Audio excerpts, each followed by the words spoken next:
ಶುಭೋದಯ, good morning. ದಯಮಾಡಿ ನಾವು ನಿಂತುಕೊಳ್ಳೋಣ. ಆರಾಧನೆ ಕೂಡಿ ಬಂದಂತ ನಾವು ಕರ್ತನ ಸಮ್ಮುಖದಲ್ಲಿ ಇಲ್ಲಿ ಒಂದಾಗಿ ಕೂಡಿದ್ದೇವೆ. God is good all the time. ದೇವರು ತಾನೇ ನಮ್ಮನ್ನು ಈ ದಿನದಲ್ಲಿ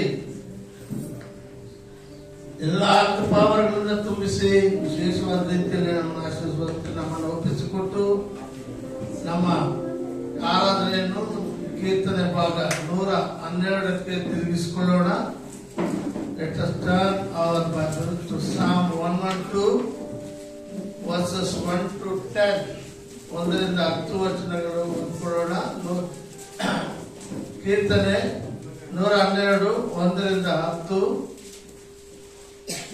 ಉತ್ತರ ಪ್ರತ್ಯುತ್ತರವಾಗಿ ಓದಿಕೊಳ್ಳೋಣ. ಮೊದಲನೇ ಕೀರ್ತನೆಯನ್ನು ಸಹೋದರರು, ಎರಡನೇ ವಚನವನ್ನು ಸಹೋದರಿಯರು ಓದಬೇಕಂತ ಕೇಳ್ಕೊಳ್ತೇನೆ. ಹಾಗೂ 10ನೇ ವಚನವನ್ನು ನಾವೆಲ್ಲರೂ ಒಟ್ಟಾಗಿ ಸೇರಿ ಓದಿಕೊಳ್ಳೋಣ. ಈ ಸಮಯದಲ್ಲಿ let us turn our Bible to Psalm 112 verses 1 to 10.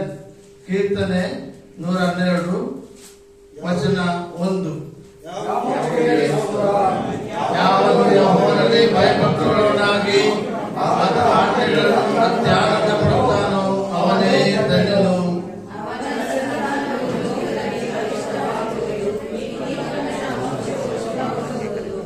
ಅವನ ಮನೆಗೆ ಧನೈಶ್ವರ್ಯಗಳು, ಅವನ ನೀತಿಯು ಸದಾಕಾಲವೂ ಇರುವುದು.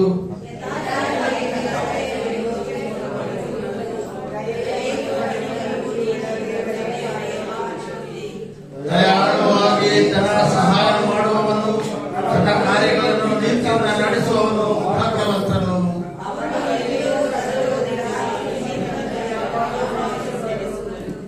ಅವನಿಗೆ ಕೆಟ್ಟ ಸುದ್ದಿಯ ಭಯವಿರುವುದಿಲ್ಲ.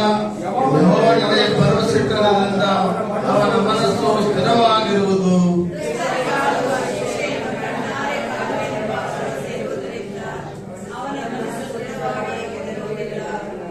ಬಡವರಿಗೆ ಉದಾರವಾಗಿ ಕೊಡುತ್ತಾನೆ, ಅವನ ನಿತ್ಯ ಫಲವು ಸದಾಕಾಲವೂ ಇರುವುದು. ಈ ಸಮಯದಲ್ಲಿ 10ನೇ ವಚನವನ್ನು ಪಡುವುದು. ಎಲ್ಲರೂ ಒಟ್ಟಾಗಿ ಓದಿಕೊಳ್ಳೋಣ. 10ನೇ ವಚನ.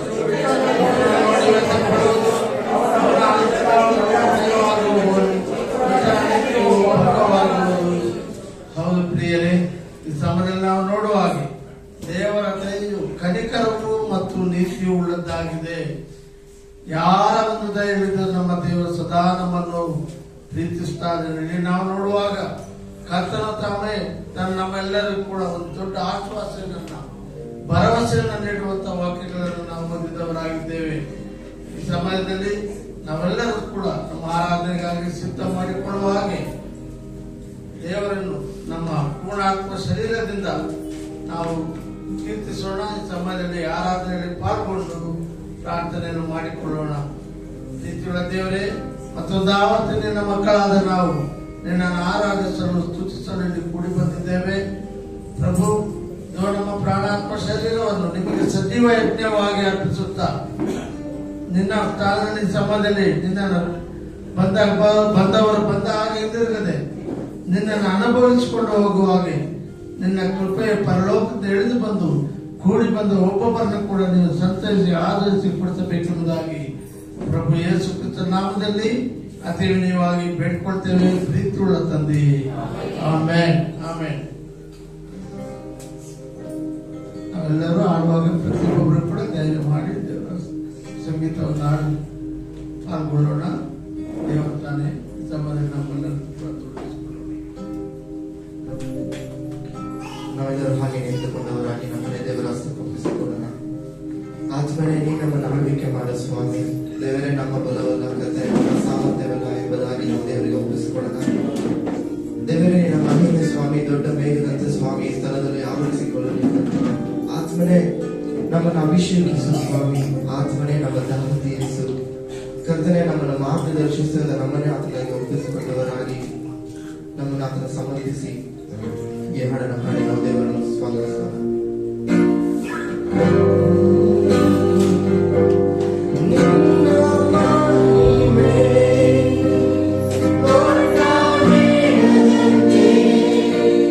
Vyapari sari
ಒಪ್ಪಿಸಿಕೊಡೋಣ.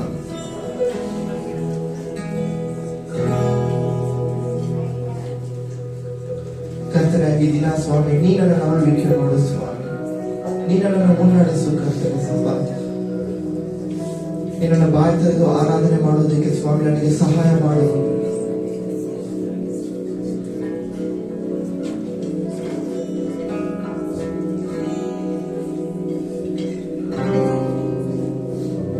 ಕರ್ತನೆ, ನೀನು ಆಳ್ವಿಕೆ ಮಾಡು ರಾಜನೇ. ನಮ್ಮನ್ನೇ ಒಪ್ಪಿಸಿಕೊಡೋಣ ದೇವರ ಹಸ್ತಕ್ಕೆ. ಪವಿತ್ರ ಆತ್ಮನ ಸಹಾಯವಿಲ್ಲದೆ ಯೇಸು ಕ್ರಿಸ್ತನೇ ದೇವರಲ್ಲಿ ಯಾರು ಹೇಳಲು ಸಾಧ್ಯವಿಲ್ಲ. ಕರ್ತನೆ, ನನ್ನ ಆಳ್ವಿಕೆ ಮಾಡು ಸ್ವಾಮಿ, ನನ್ನ ಆಳ್ವಿಕೆ ಮಾಡು ಸ್ವಾಮಿ. ಪವಿತ್ರ ಆತ್ಮ ದೇವರೇ, ನಿನ್ನ ಪ್ರಸನ್ನತೆಯನ್ನು ಬಯಸ್ತಾನೆ ಕರ್ತನೆ. ದೇವರೇ, ನೀನು ನಮ್ಮೊಂದಿಗೆ ಸದಾಕಾಲ ಇರುವಂತಹ ದೇವರು ಸ್ವಾಮಿ. ಆದರೆ ಸ್ವಾಮಿ, ಈ ಕ್ಷಣ ರಾಜನೇ ನಮ್ಮ ಕಲ್ಮಶವನ್ನು ತೊಳೆದು ಸ್ವಾಮಿ, ನಮ್ಮನ್ನು ಸ್ವಾಮಿ ನಿನ್ನ ನಿರ್ಮಲೋದಕವನ್ನು ಸ್ವಾಮಿ ನಮ್ಮ ಮೇಲೆ ಪ್ರೋಕ್ಷಿಸಿ ಕರ್ತನೆ, ನಮ್ಮನ್ನು ಶುದ್ಧರಾಗಿಸಿ ಕರ್ತನೆ, ಸ್ವಲ್ಪ ನಿನ್ನನ್ನು ಆರಾಧಿಸುವ ಹಾಗೆ ನಮ್ಮನ್ನು ಪ್ರೇರೇಪಿಸು ರಾಜನೇ.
ಪವಿತ್ರ ಸೇರಿ ಬರುತ್ತಾರೋ ಅವರ ಮಧ್ಯದಲ್ಲಿ ನಾನು ಇರುತ್ತೇನೆ ಎಂದು ನಾವೆಲ್ಲರೂ ಕುಳಿತುಕೊಂಡವರಾಗಿ ನಮ್ಮ ಮಧ್ಯದಲ್ಲಿ ಸದಾಕಾಲ ಇರುವಂತಹ ದೇವರನ್ನು ಕರ್ತರು ನೇಮಿಸಿದ ಜಯದ ದಿನವಿದು. ಇಂದು ಆನಂದಿಸುವ, ಹರ್ಷಿಸುವ, ಹಲ್ಲೆಲೂಯಾ ಹಾಡುವ ಹಾಡಿನ ನಾವು ದೇವರಿಗೆ ಸ್ತೋತ್ರ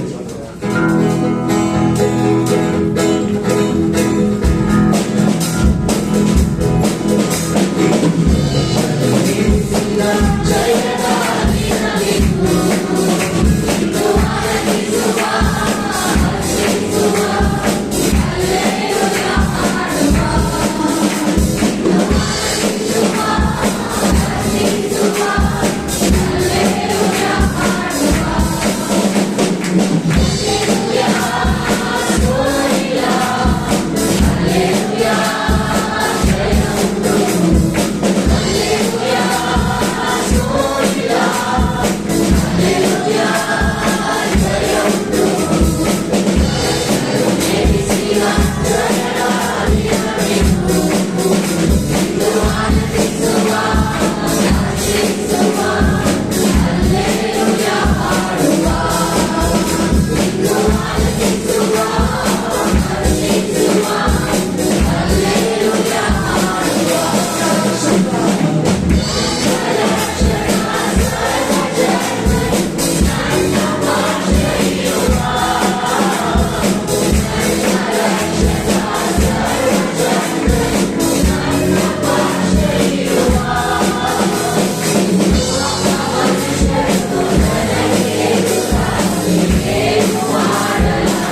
ದೇವರು ಮಾಡಿರುವಂತಹ ಎಲ್ಲ ಒಂದು ಉಪಕಾರಗಳನ್ನು ಸ್ಮರಿಸುವ ಹಾಗೆ ನಾನು ನನ್ನ ಮನೆಯವರು ಯೆಹೋವನನ್ನೇ ಸ್ತುತಿಸಬೇಕು. ಒಂದು ಮಗುವಿನಂತೆ ಕಾದಿರುವೆ ದೇವರೇ, ನಿನಗೆ ಸ್ತೋತ್ರ. ದೇವರೇ, ನನ್ನ ಅನುಕ್ಷಣವು ಅನುದಿನವೂ ಸ್ವಾಮಿ ನನಗೆಲ್ಲವನ್ನು ಒದಗಿಸಿಕೊಟ್ಟು ಸ್ವಾಮಿ ನಡೆಸ್ಕೊಂಡು ಬಂದಿದೆಯಲ್ಲ ಎಂದು ನಾವು ದೇವರ ಉಪಕಾರವನ್ನು ನೆನೆಸುತ್ತಾ ಆತನಿಗೆ ಸ್ತೋತ್ರವನ್ನು ಸಲ್ಲಿಸುತ್ತಾ ಈ ಒಂದು ಹಾಡನ್ನು ಹಾಡಿ ನಾವು ದೇವರನ್ನ ಸ್ತೋತ್ರ ಮಾಡೋಣ.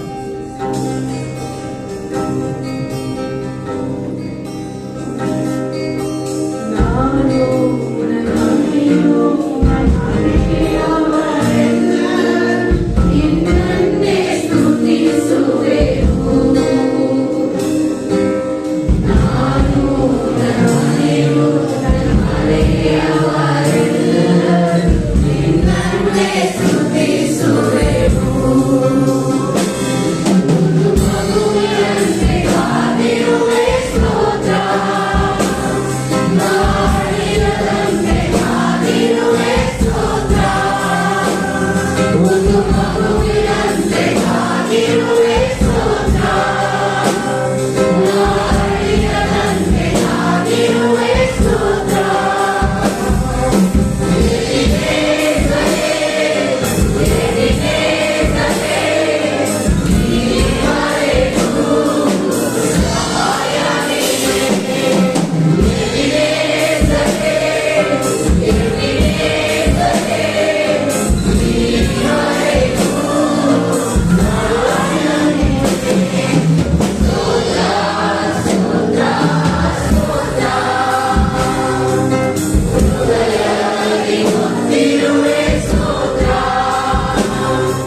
ದೇವರಿಗೆ ಸ್ತೋತ್ರ ಸಲ್ಲಿಸುತ್ತಾ ಇದುವರೆಗೂ ನಾವು ಬೇರೆಯವರ ಬಂದಿರುವಂತಹ ಹಾಡುಗಳನ್ನ ಹಾಡಿ ದೇವರನ್ನ ಸ್ತೋತ್ರ ಮಾಡಿದ್ವಿ.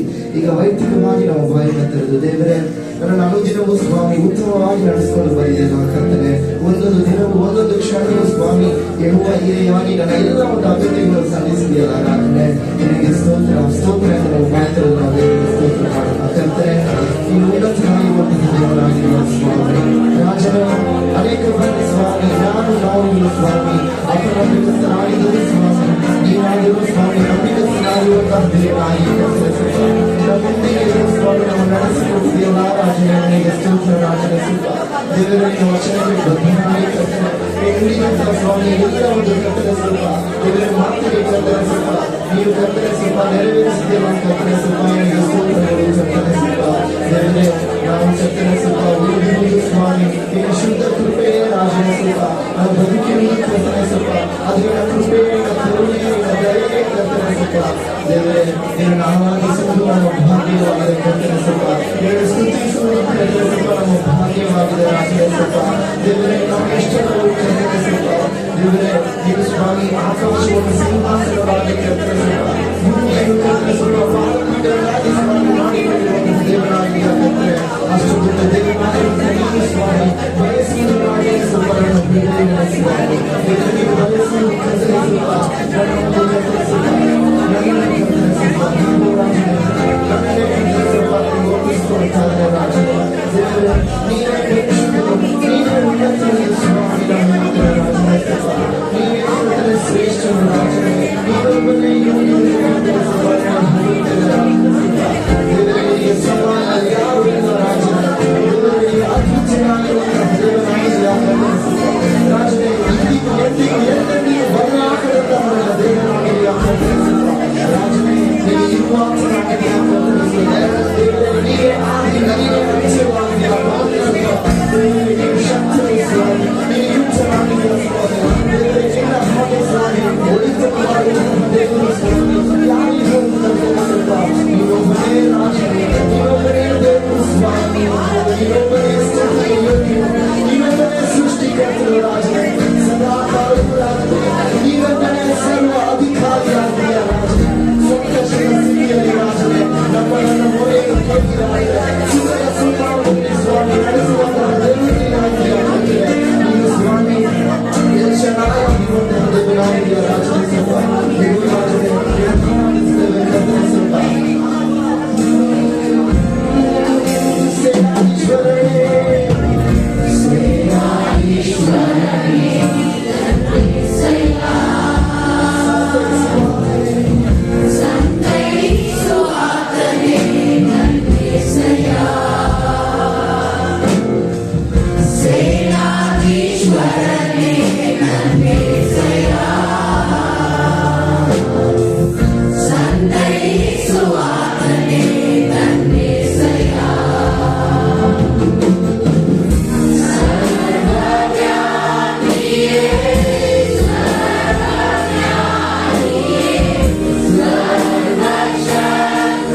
ದೇಶ ಆಗಿದೆಯಾ ಸ್ವಾಮಿ, ನನ್ನ ನೀತಿಯ ಅಡಿಪಾಯವಾಗಿದೆಯಾ ಸ್ವಾಮಿ. ದೇವರೇ, ನೀನು ಸ್ವಾಮಿ ನೀತಿವಂತನಾಗಿರುವ ಕಾರಣ ರಾಜನೇ ನಾನು ಸ್ವಾಮಿ ನೀತಿವಂತನಾಗಿದ್ದೇನೆ ಕರ್ತನೆ. ದೇವರೇ, ನನ್ನ ಮಗನ ಕರ್ತನೆ ಸ್ವಲ್ಪ ಪರಿಶುದ್ಧವಾದ ರಕ್ತವನ್ನು ಸ್ವಾಮಿ ದೇವರೇ ನನ್ನನ್ನು ಶುದ್ಧಿಸಿ ಕರ್ತನೆ ಸ್ವಲ್ಪ ದೇವರೇ ಸ್ವಲ್ಪ ನಿನಗೆ ಒಪ್ಪಿಗೆಯಾಗಿರುವ ಹಾಗೆ ನನ್ನನ್ನು ಮಾಡಿದೆಯಲ್ಲ ರಾಜನೇ. ದೇವರೇ, ನೀನೇ ನನ್ನ ನೀತಿಯ ಅಡಿಪಾಯ ರಾಜನೇ. ಯೆಹೋವ ಹೊಸೇನು ದೇವರೇ, ನೀನನ್ನ ರೂಪಿಸಿರುವಂತಹ ದೇವನಾಗಿದೆಯಾ ಸ್ವಾಮಿ. ನನ್ನ ಜೀವನವನ್ನು ಸ್ವಾಮಿ ಸಂಪೂರ್ಣವಾಗಿ ಹರಿಸಿರುವಂತಹ ದೇವನಿಗಾಗಿದೆಯಾ ಕರ್ತನೆ ಸ್ವಲ್ಪ ದೇವರೇ. ನನ್ನ ತಲೆಯ ಮೇಲಿರುವಂತಹ ಕೂದಲು ಸ್ವಾಮಿ ಒಂದಾದರೂ ಬೀಳಬೇಕಾದ್ರೂ ಸ್ವಾಮಿ ಅದನ್ನು ನಿನಗೆ ಗೊತ್ತಿರಬೇಕಾಗಿದೆ ಕರ್ತನೆ. ದೇವರೇ, ನನ್ನ ಕುರಿತು ಸ್ವಾಮಿ ನೀನು ಯಾವಾಗಲೂ ಸ್ವಾಮಿ ಹಿತವಾಗಿ ಇದು ಸ್ವಾಮಿ ದೇವರೇ ಸ್ವಲ್ಪ ಒಳ್ಳೆಯದನ್ನೇ ಸ್ವಾಮಿ ಯೋಚನೆ ಮಾಡುವಂತಹ ದೇವರಾಗಿದೆಯಾ ಕರ್ತನೆ ಸ್ವಲ್ಪ. ಈಗ ರಾಜನೇ ಸ್ವಲ್ಪ ನನ್ನನ್ನು ಒಪ್ಪಿಸಿಕೊಟ್ಟವರಾಗಿ ಕರ್ತನೆ ಸ್ವಲ್ಪ ನೀನೇ ನನ್ನ ನೀತಿಯ ಅಡಿಪಾಯ, ನೀನೇ ಯೆಹೋವ ಹೊಸೇನು ಎಂದು ಕರ್ತನೆ ಸ್ವಲ್ಪ ಎಲ್ಲ ಆರಾಧಿಸ್ತೇನೆ ರಾಜನೇ.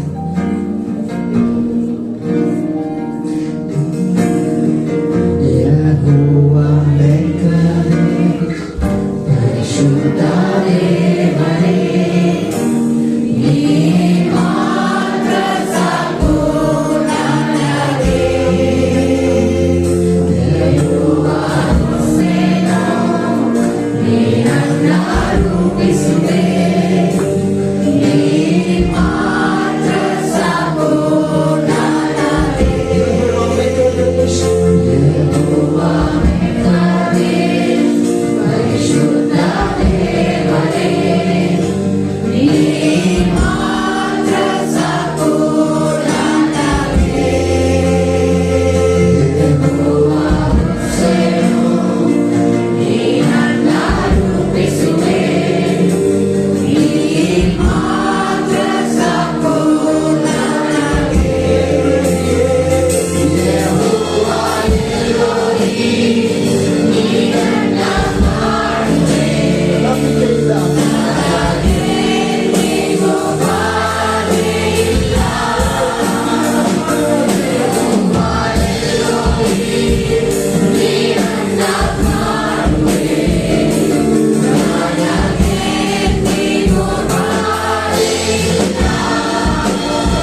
ಸ್ವಾಮಿ ಅದು ನಿನ್ನ ಯೋಜನೆ ಆಗಿದೆ. ಹೇಗಿದ್ದರೂ ಸ್ವಾಮಿ ಅದು ನಿನ್ನ ಅದ್ಭುತ ರಕ್ಷಣೆ ಆಗಿದೆ ತಂದರೆ ದೇವರೇ, ನನ್ನ ಜೀವಿತ ಸ್ವಾಮಿ ನಿನ್ನ ಕೈಯಲ್ಲಿ ಸ್ವಾಮಿ. ನೀನು ಮಾತ್ರ ನನ್ನ ದೇವರಾಗಿದೆಯಾ ಸ್ವಾಮಿ. ನಾನೇ ನನ್ನ ಮಗನಾಗಿದ್ದೀನಿ ಸ್ವಾಮಿ. ದೇವರೇ, ಈ ಆರಾಧನೆಯನ್ನು ಸ್ವಾಮಿ, ಸ್ತುತಿ ಸ್ತೋತ್ರಗಳನ್ನು ಸ್ವಾಮಿ ರಾಜನ ಯೇಸು ಕ್ರಿಸ್ತನ ನಾಮದಲ್ಲಿ ನಿಮಗೆ ಸಮರ್ಪಿಸುತ್ತದೆ ತಂದೆ. ಆಮೆನ್. ನಿಂತಿರುವಾಗೆ ನಮ್ಮ ಸತ್ಯಗತಿಗಳನ್ನು ಯೋಹಾನನ ಬರೆದ ಸುವಾರ್ತೆ ಮೊದಲನೇ ಅಧ್ಯಾಯಕ್ಕೆ ತಿಳಿಸಿಕೊಳ್ಳೋಣ. As we have been standing, let's turn our Bible to the Gospel according to John chapter 1, 1 to 10. 1 ರಿಂದ 10 ವಚನಗಳನ್ನು ಓದಿಕೊಳ್ಳೋಣ. ನಮ್ಮ ಮಧ್ಯದ ಬ್ರದರ್ ಉದಯ್ ಕುಮಾರ್ ಅವರು ಈ ವಚನ ಓದುವಾಗ ನಾವು ಗಮನವಿಟ್ಟು ಆಲೋಚಿಸಿ ದೇವರಿಗೆ ಸಮರ್ಪಣೆಯಾಗಿ ಓದಿಕೊಳ್ಳೋಣ. ಯೋಹಾನನ ಬರೆದ ಸುವಾರ್ತೆ ಮೊದಲನೇ ಅಧ್ಯಾಯ 1 ರಿಂದ 10. ಆದಿಯಲ್ಲಿ ವಾಕ್ಯವಿತ್ತು, ಆ ವಾಕ್ಯವು ದೇವರ ಬಳಿಯಲ್ಲಿತ್ತು, ಆ ವಾಕ್ಯವು ದೇವರಾಗಿತ್ತು. ಆ ವಾಕ್ಯವೆಂಬಾತನು ಆದಿಯಲ್ಲಿ ದೇವರ ಬಳಿಯಲ್ಲಿದ್ದನು. ಆತನ ಮೂಲಕವಾಗಿ ಸಮಸ್ತವೂ ಉಂಟಾಯಿತು. ಉಂಟಾಗಿರುವ ವಸ್ತುಗಳಲ್ಲಿ ಆತನಿಲ್ಲದೆ ಒಂದಾದರೂ ಉಂಟಾಗಲಿಲ್ಲ. ಆತನಲ್ಲಿ ಜೀವವಿತ್ತು, ಆ ಜೀವವು ಮನುಷ್ಯರಿಗೆ ಬೆಳಕಾಗಿತ್ತು. ಆ ಬೆಳಕು ಕತ್ತಲಲ್ಲಿ ಪ್ರಕಾಶಿಸುತ್ತದೆ, ಕತ್ತಲು ಅದನ್ನು ಮುಸುಕಲಿಲ್ಲ. ದೇವರು ಕಳಿಸಿದ ಒಬ್ಬ ಮನುಷ್ಯನು ಬಂದನು, ಅವನ ಹೆಸರು ಯೋಹಾನನು. ಆ ಯೋಹಾನನು ಸಾಕ್ಷಿಗಾಗಿ ಬಂದನು, ತನ್ನ ಮೂಲಕವಾಗಿ ಎಲ್ಲರೂ ನಂಬುವಂತೆ. ಅವನು ಆ ಬೆಳಕಿನ ವಿಷಯದಲ್ಲಿ ಸಾಕ್ಷಿ ಕೊಡುವುದಕ್ಕೆ ಬಂದನು. ಅವನೇ ಆ ಬೆಳಕಲ್ಲ, ಆ ಬೆಳಕಿನ ವಿಷಯದಲ್ಲಿ ಸಾಕ್ಷಿ ಕೊಡುವುದಕ್ಕಾಗಿ ಬಂದವನು. ನಿಜವಾದ ಬೆಳಕು ಲೋಕಕ್ಕೆ ಬರುವುದಾಗಿತ್ತು. ಆ ಬೆಳಕೆ ಪ್ರತಿ ಮನುಷ್ಯನಿಗೂ ಬೆಳಕನ್ನು ಕೊಡುವಂಥದ್ದು. ಆತನು ಲೋಕದಲ್ಲಿದ್ದನು ಮತ್ತು ಲೋಕವು ಆತನ ಮೂಲಕವಾಗಿ ಉಂಟಾಯಿತು. ನಿಜವಾದ ಬೆಳಕು ಲೋಕಕ್ಕೆ ಬರಬೇಕಾಗಿತ್ತು. ಆ ಬೆಳಕೆ ಮನುಷ್ಯನಿಗೆ ಬೆಳಕನ್ನು ಕೊಡುವಂಥದ್ದು. ಇತರರ ಬೆಳಕುಗಳೆಲ್ಲ ನಿಜವಾದ ಬೆಳಕು ಅಲ್ಲ. ಯೇಸು ಕ್ರಿಸ್ತನ ಆಗಮನವೇ ನಮಗೆಲ್ಲ ನಿಜವಾಗಿದೆ ಎಂಬುದಾಗಿ ನೋಡುವರಾಗಿದ್ದೇವೆ. ಈ ಸಮಯದಲ್ಲಿ ನಾವು ನಮ್ಮ ಕಾಣಿಕೆಗಳನ್ನು ಮತ್ತು ದಶಮ ಭಾಗಗಳನ್ನು ಸಮರ್ಪಿಸುವ ಸಮಯ. ಸಂಡೆ ಸ್ಕೂಲವರು ನೀವು ಹೋಗುವುದಾದ್ರೆ ನಾವು ನಮ್ಮ ಕಾಣಿಕೆಗಳನ್ನು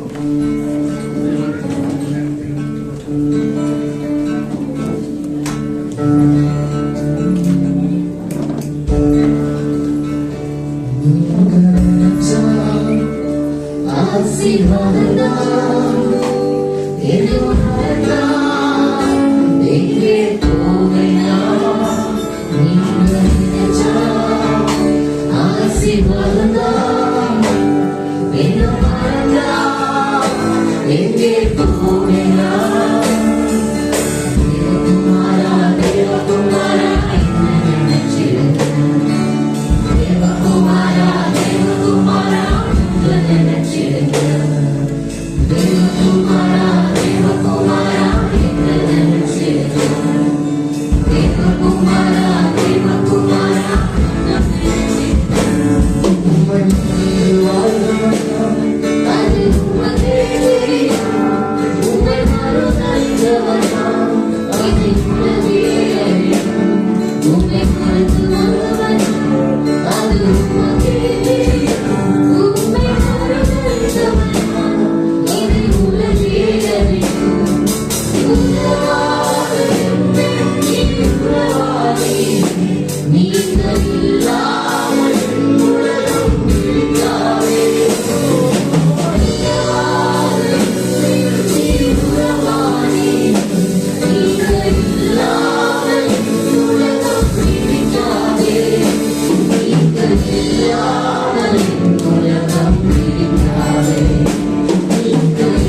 ನಿಂತುಕೊಳ್ಳುವುದಾದರೆ ನಿಮ್ಮ ಕುಟುಂಬಗಳಲ್ಲಿ ಯಾರಾದರೂ ಜನ್ಮದಿನ ಆಚರಿಸಿದರು ಮತ್ತು ಈ ವಾರದಲ್ಲಿ ಯಾರೆಲ್ಲ ತಮ್ಮ ವಿವಾಹದ ಆಚರಿಸಿ ದಯಮಾಡಿ.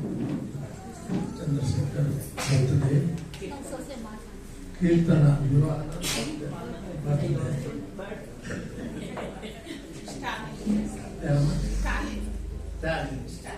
ಬರ್ತದೆ. ನಿಮ್ಮ ಸೊಸೆ ಹೆಸರೇನಮ್ಮ? ಮಾರ್ತಾ ಬರ್ತದೆ. ಬಿಂದು ಬರ್ತದೆ. ತಮ್ಮ ಜನ್ಮದಿನ ಆಚರಿಸುವಂತ ಈ ಎಲ್ಲ ಪ್ರೀತಿಯ ಮಕ್ಕಳಿಗಾಗಿಯೂ ಹಾಗೂ ದೇವರ ಸೇವೆಗೆಂದು ಅರ್ಪಿಸಲ್ಪಟ್ಟ ದಶಮ ಭಾಗವತ ಕಾಣಿಕೆಗಳಿಗಾಗಿ ನಮ್ಮ ಮಧ್ಯಲ್ಲಿರುವ ನೋಡ್ರಾಜ್ ಅವರು ಪ್ರಾರ್ಥನೆ ಮಾಡುವಾಗ ಎಲ್ಲ ಮಕ್ಕಳಿಗಾಗಿ ನಾವು ಕೂಡ ಪೂರ್ವಗೊಳಿಸೋಣ. ದೇವರ ತಾಳಿಗಳನ್ನು ಆಶೀರ್ವಾದ ಮಾಡಿ.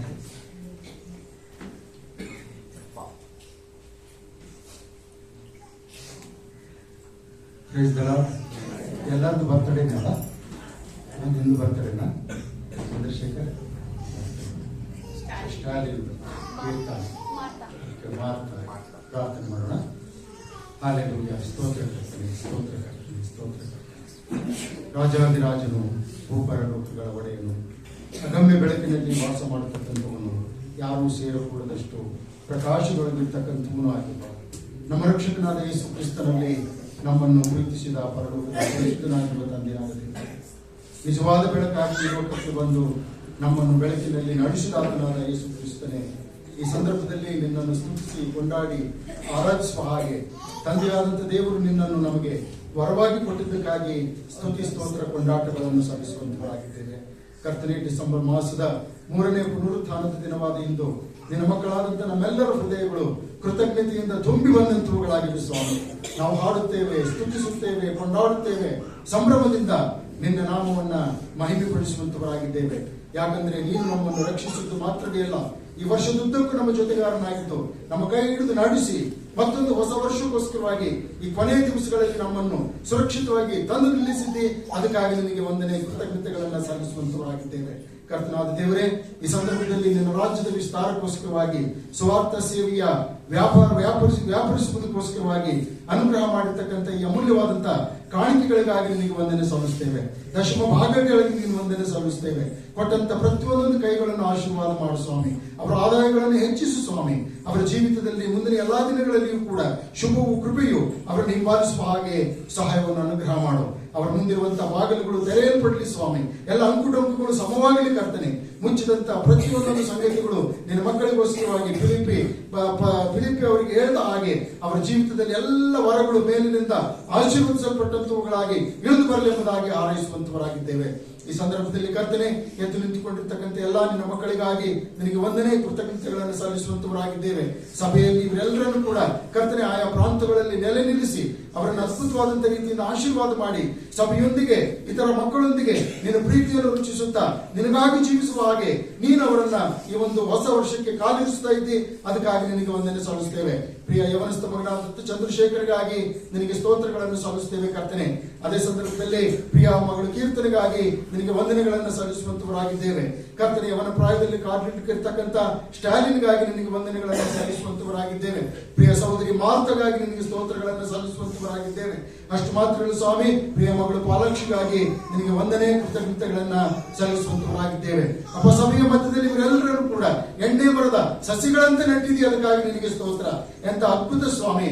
ಊಟದ ಮನೆಯ ಸುತ್ತಲೂ ಕೂತ್ಕೊಳ್ಳುವಂತೆ ನಿನ್ನ ಮಕ್ಕಳು ಎಣ್ಣೆಯ ಮರದ ಸಸಿಗಳಂತಿದ್ದಾರೆ ಎಂಬುದಾಗಿ ಯಾವ ಕೀರ್ತನೆ 128 2ನೇ ವಚನದಲ್ಲಿ ತಿಳಿಸಿದೆಯೋ ಆ ವಚನಕ್ಕೆ ತಕ್ಕ ಹಾಗೆ ನಿನ್ನ ಮಕ್ಕಳನ್ನ ಮುಂದಿನ ಎಲ್ಲಾ ದಿವಸಗಳಲ್ಲಿಯೂ ಕೂಡ ಪರಿಶುದ್ಧಾತ್ಮದಿಂದ ತುಂಬಿಸು ಕರ್ತನೆ. ನಿನ್ನ ಆತ್ಮನಿಂದ ಅಭಿಷೇಕಿಸು ಕರ್ತನೆ. ನಿನ್ನ ರಕ್ತ ಪರೀಕ್ಷಿತ ಒಡಂಬಡಿಕೆ ಕೆಳಗೆ ಮರೆ ಮಾಡಬೇಕು ಕರ್ತನೆ. ಅವರಿಗೋಸ್ಕರವಾಗಿ ಕಣ್ಣು ಕಾಣದ ಕಿವಿ ಕೇಳದ ಯಾವ ಆಶೀರ್ವಾದಗಳನ್ನ ಪರಲೋಕದಲ್ಲಿ ಇಟ್ಟಿದೆಯೋ ಅವೆಲ್ಲವುಗಳನ್ನ ನಿನ್ನ ಮಕ್ಕಳು ಎರಡೂ ಕರಗಳಿಂದ ಬಾಚಿಕೊಂಡಂತವರಾಗಿ ನಿನ್ನ ಮಹಿಮೆಗಾಗಿ ಜೀವಿಸುವಂತೆ ಕೃಪೆಯನ್ನು ದಯಪಾಲಿಸು. ತಂದೆ ತಾಯಿಗಳು ಈ ಮಕ್ಕಳಿಗೋಸ್ಕರವಾಗಿ ಯಾವ ಪ್ರಾರ್ಥನೆಯನ್ನು ಮಾಡ್ತಾ ಇದ್ದಾರೋ, ಭವಿಷ್ಯತ್ತಿಗೋಸ್ಕರವಾಗಿ ಯಾವ ಯೋಜನೆಗಳನ್ನು ಹಾಕಿಕೊಂಡಂತವರಾಗಿದ್ದಾರೋ ಆ ಎಲ್ಲ ಯೋಜನೆಗಳನ್ನ ನಾವು ಬೇಡುವುದಕ್ಕಿಂತಲೂ ಊಹಿಸುವುದಕ್ಕಿಂತಲೂ ಅತ್ಯಧಿಕವಾದಂತ ರೀತಿಯಿಂದ ಮಾಡುವುದರ ಮೂಲಕವಾಗಿ ನನ್ನನ್ನು ಪ್ರೀತಿಸುವಂತವರ ಹಿತಕ್ಕಾಗಿ ಎಲ್ಲ ಕಾರ್ಯಗಳನ್ನ ಅನುಕೂಲಕರವಾಗಿ ಮಾಡುತ್ತೀನಿ ಎಂಬುದಾಗಿ ಹೇಳಿದ ವಾಗ್ದಾನದ ವಚನ ಇವರೆಲ್ಲರ ಪಕ್ಷದಲ್ಲಿ ನೆರವೇರಲಿ ಸ್ವಾಮಿ. ನಿನ್ನ ಮಕ್ಕಳಿಗೆ ವಿರುದ್ಧವಾಗಿ ಹೇಳುವಂತ ದುಷ್ಟಾತ್ಮನ ಎಲ್ಲಾ ಕಾರ್ಯಗಳನ್ನ, ಅಂಧಕಾರದ ಎಲ್ಲಾ ಕ್ರಿಯೆಗಳನ್ನ ಯೇಸು ನಾಮದಲ್ಲಿ ಬಂಧಿಸ್ತೇವೆ ಕರ್ತನೆ. ನಿನ್ನ ಮಕ್ಕಳ ಮೇಲೆ ನಿನ್ನ ಆತ್ಮನ ಮಳೆಯನ್ನು ಸುರಿಯ ಮಾಡು. ಹೀಗೆ ದಿನದಿಂದ ದಿನಕ್ಕೆ, ವರ್ಷದಿಂದ ವರ್ಷಕ್ಕೆ ಮುಂದುವರಿಯುತ್ತಾ ಇನ್ನು ಅನೇಕ ಜನ್ಮದಿನಗಳನ್ನು ಕಂಡು ಸಭೆಗೂ ಸಮಾಜಕ್ಕೂ ದೇಶಕ್ಕೂ ಆಶೀರ್ವಾದಕರವಾಗುವಂತೆ ಕೃಪೆಯನ್ನು ದಯಪಾಲಿಸಿಕೊಡು. ಪ್ರಾರ್ಥನೆ ಕೇಳಿದ್ದಕ್ಕಾಗಿ ಸ್ತೋತ್ರ. ಸಂಡೇ ಸ್ಕೂಲ್ ಮಕ್ಕಳನ್ನ ಮತ್ತೊಮ್ಮೆ ನಿನ್ನ ಕರಗಳಲ್ಲಿ ಒಪ್ಪಿಸಿಕೊಡ್ತಾ ಇದ್ದೇವೆ ಸ್ವಾಮಿ. ಈ ದಿನ ವಾಕ್ಯ ಸಾರುವಂತ ದಾಸರನ್ನ ನಿನ್ನ ಕರಗಳಲ್ಲಿ ಒಪ್ಪಿಸಿಕೊಡ್ತಾ ಇದ್ದೇವೆ ಸ್ವಾಮಿ. ಯಾವ ಆಹಾರವನ್ನು ನಮಗೋಸ್ಕರವಾಗಿ ಸಿದ್ಧ ಮಾಡಿಟ್ಟಿದೆಯೋ ಆಹಾರವನ್ನು ನಾವು ಸೇವಿಸುವುದರ ಮೂಲಕವಾಗಿ ಪ್ರಾಣಾತ್ಮ ಶರೀರಗಳಲ್ಲಿ ಕೀರ್ತನೆಗಾರನು ಹೇಳುವ ಹಾಗೆ ಬಲವನ್ನು ಹೊಂದಿದಂತವರಾಗಿ ಈ ಲೋಕದಲ್ಲಿ ಎಲ್ಲವನ್ನು ಮಾಡುವುದಕ್ಕೆ ಶಕ್ತರಾಗುವಂತೆ ಕೃಪೆಯನ್ನು ದಯಪಾಲಿಸಿಕೊಡು. ಮುಂದಿನ ಭಾಗವನ್ನು ನಿನ್ನ ಕರಗಳಲ್ಲಿ ಒಪ್ಪಿಸಿಕೊಟ್ಟು ಈ ಪ್ರಾರ್ಥನೆಯನ್ನು ಯೇಸು ಕ್ರಿಸ್ತನ ನಾಮದಲ್ಲಿ ದೀನತೆಯಿಂದ ಬೇಡಿ ಹೊಂದಿದ್ದೇವೆ ನಮ್ಮ ತಂದೆಗೆ. Amen.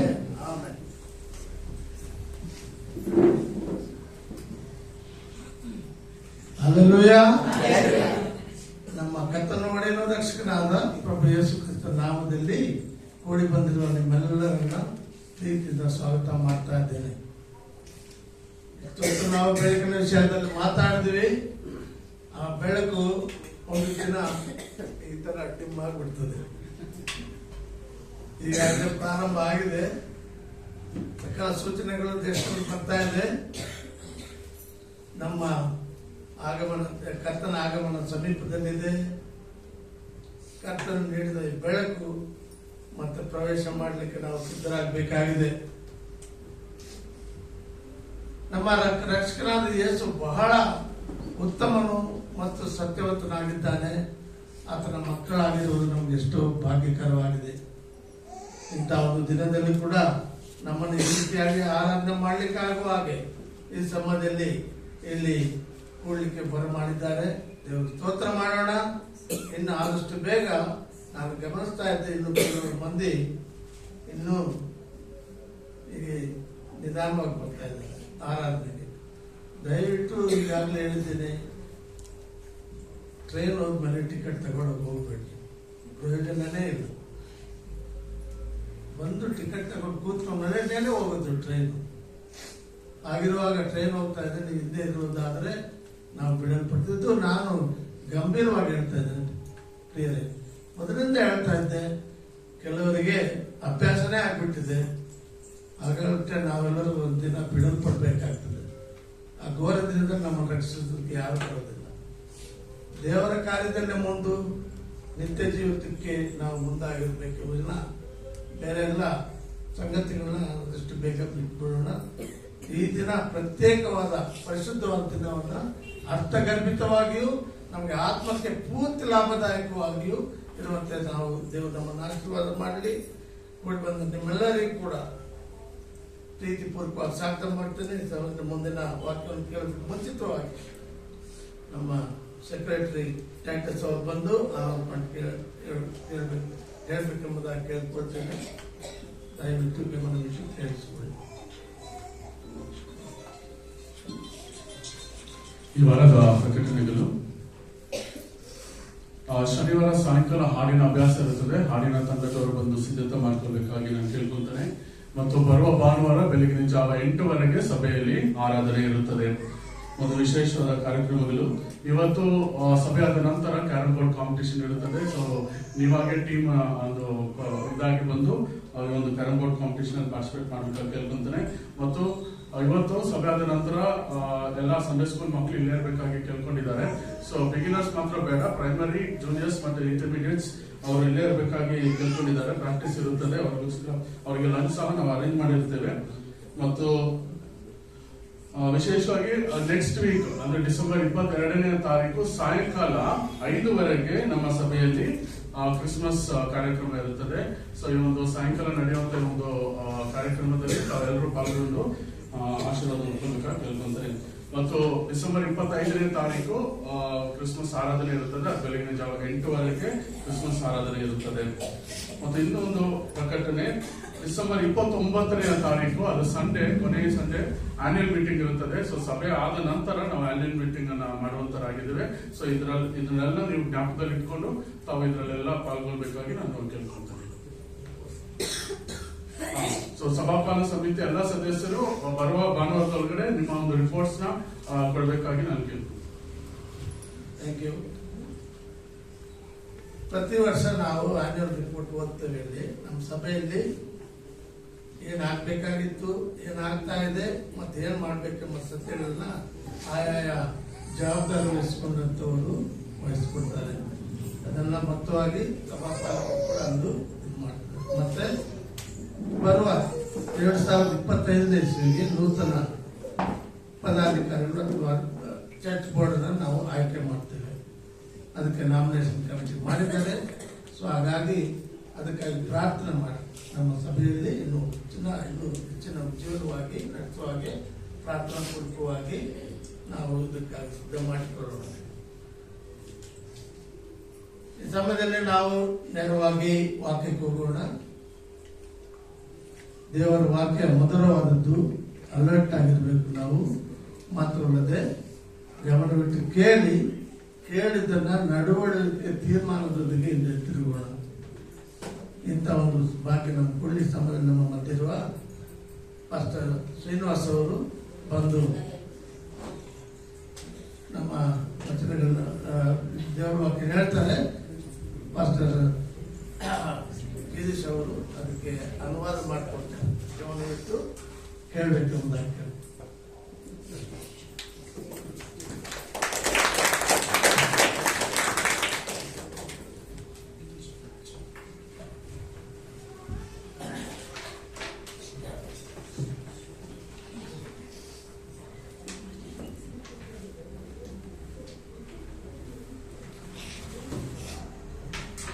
The Lord is good and His mercy endures forever.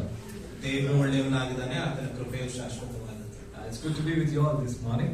ಈ ದಿನ ಬೆಳಗ್ಗೆ ನಿಮ್ಮೊಟ್ಟಿಗೆ ಇರೋದು ನನಗೆ ತುಂಬಾ ಸಂತೋಷ ಆಗಿದೆ. You can all smile, there is no problem. ನೀವೆಲ್ಲ ನಗ್ಬೋದು, ಸರಿ. I know that you are in the presence of God. ನನಗೆ ಗೊತ್ತು ನೀವೆಲ್ಲ ದೇವರ ಪ್ರಸನ್ನತೆಯಲ್ಲಿ ಇದ್ದೀರಾ ಅಂತ. And you can smile that the Lord is smiling at you. ದೇವರು ನಮ್ಮನ್ನು ನೋಡಿ ನಗ್ತಾ ಇದ್ದಾನೆ, ಹಾಗಾಗಿ ನಾವು ಕೂಡ ನಗ್ಬೋದು. Amen.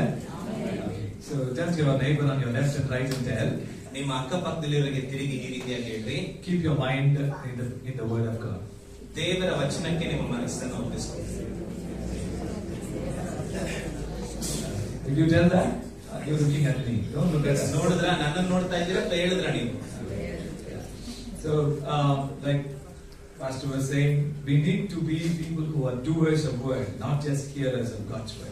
ಸಭಾಪಾಲಕರು ಹೇಳಿದ ಹಾಗೆ ನಾವು ಬರೀ ಕೇಳಿಸಿಕೊಳ್ಳೋರಾಗಿರೋದು, ಅದನ್ನ ಮಾಡುವವರಾಗಿರಬೇಕು. The word of God is to be listened, digested, and put your heart in doing it.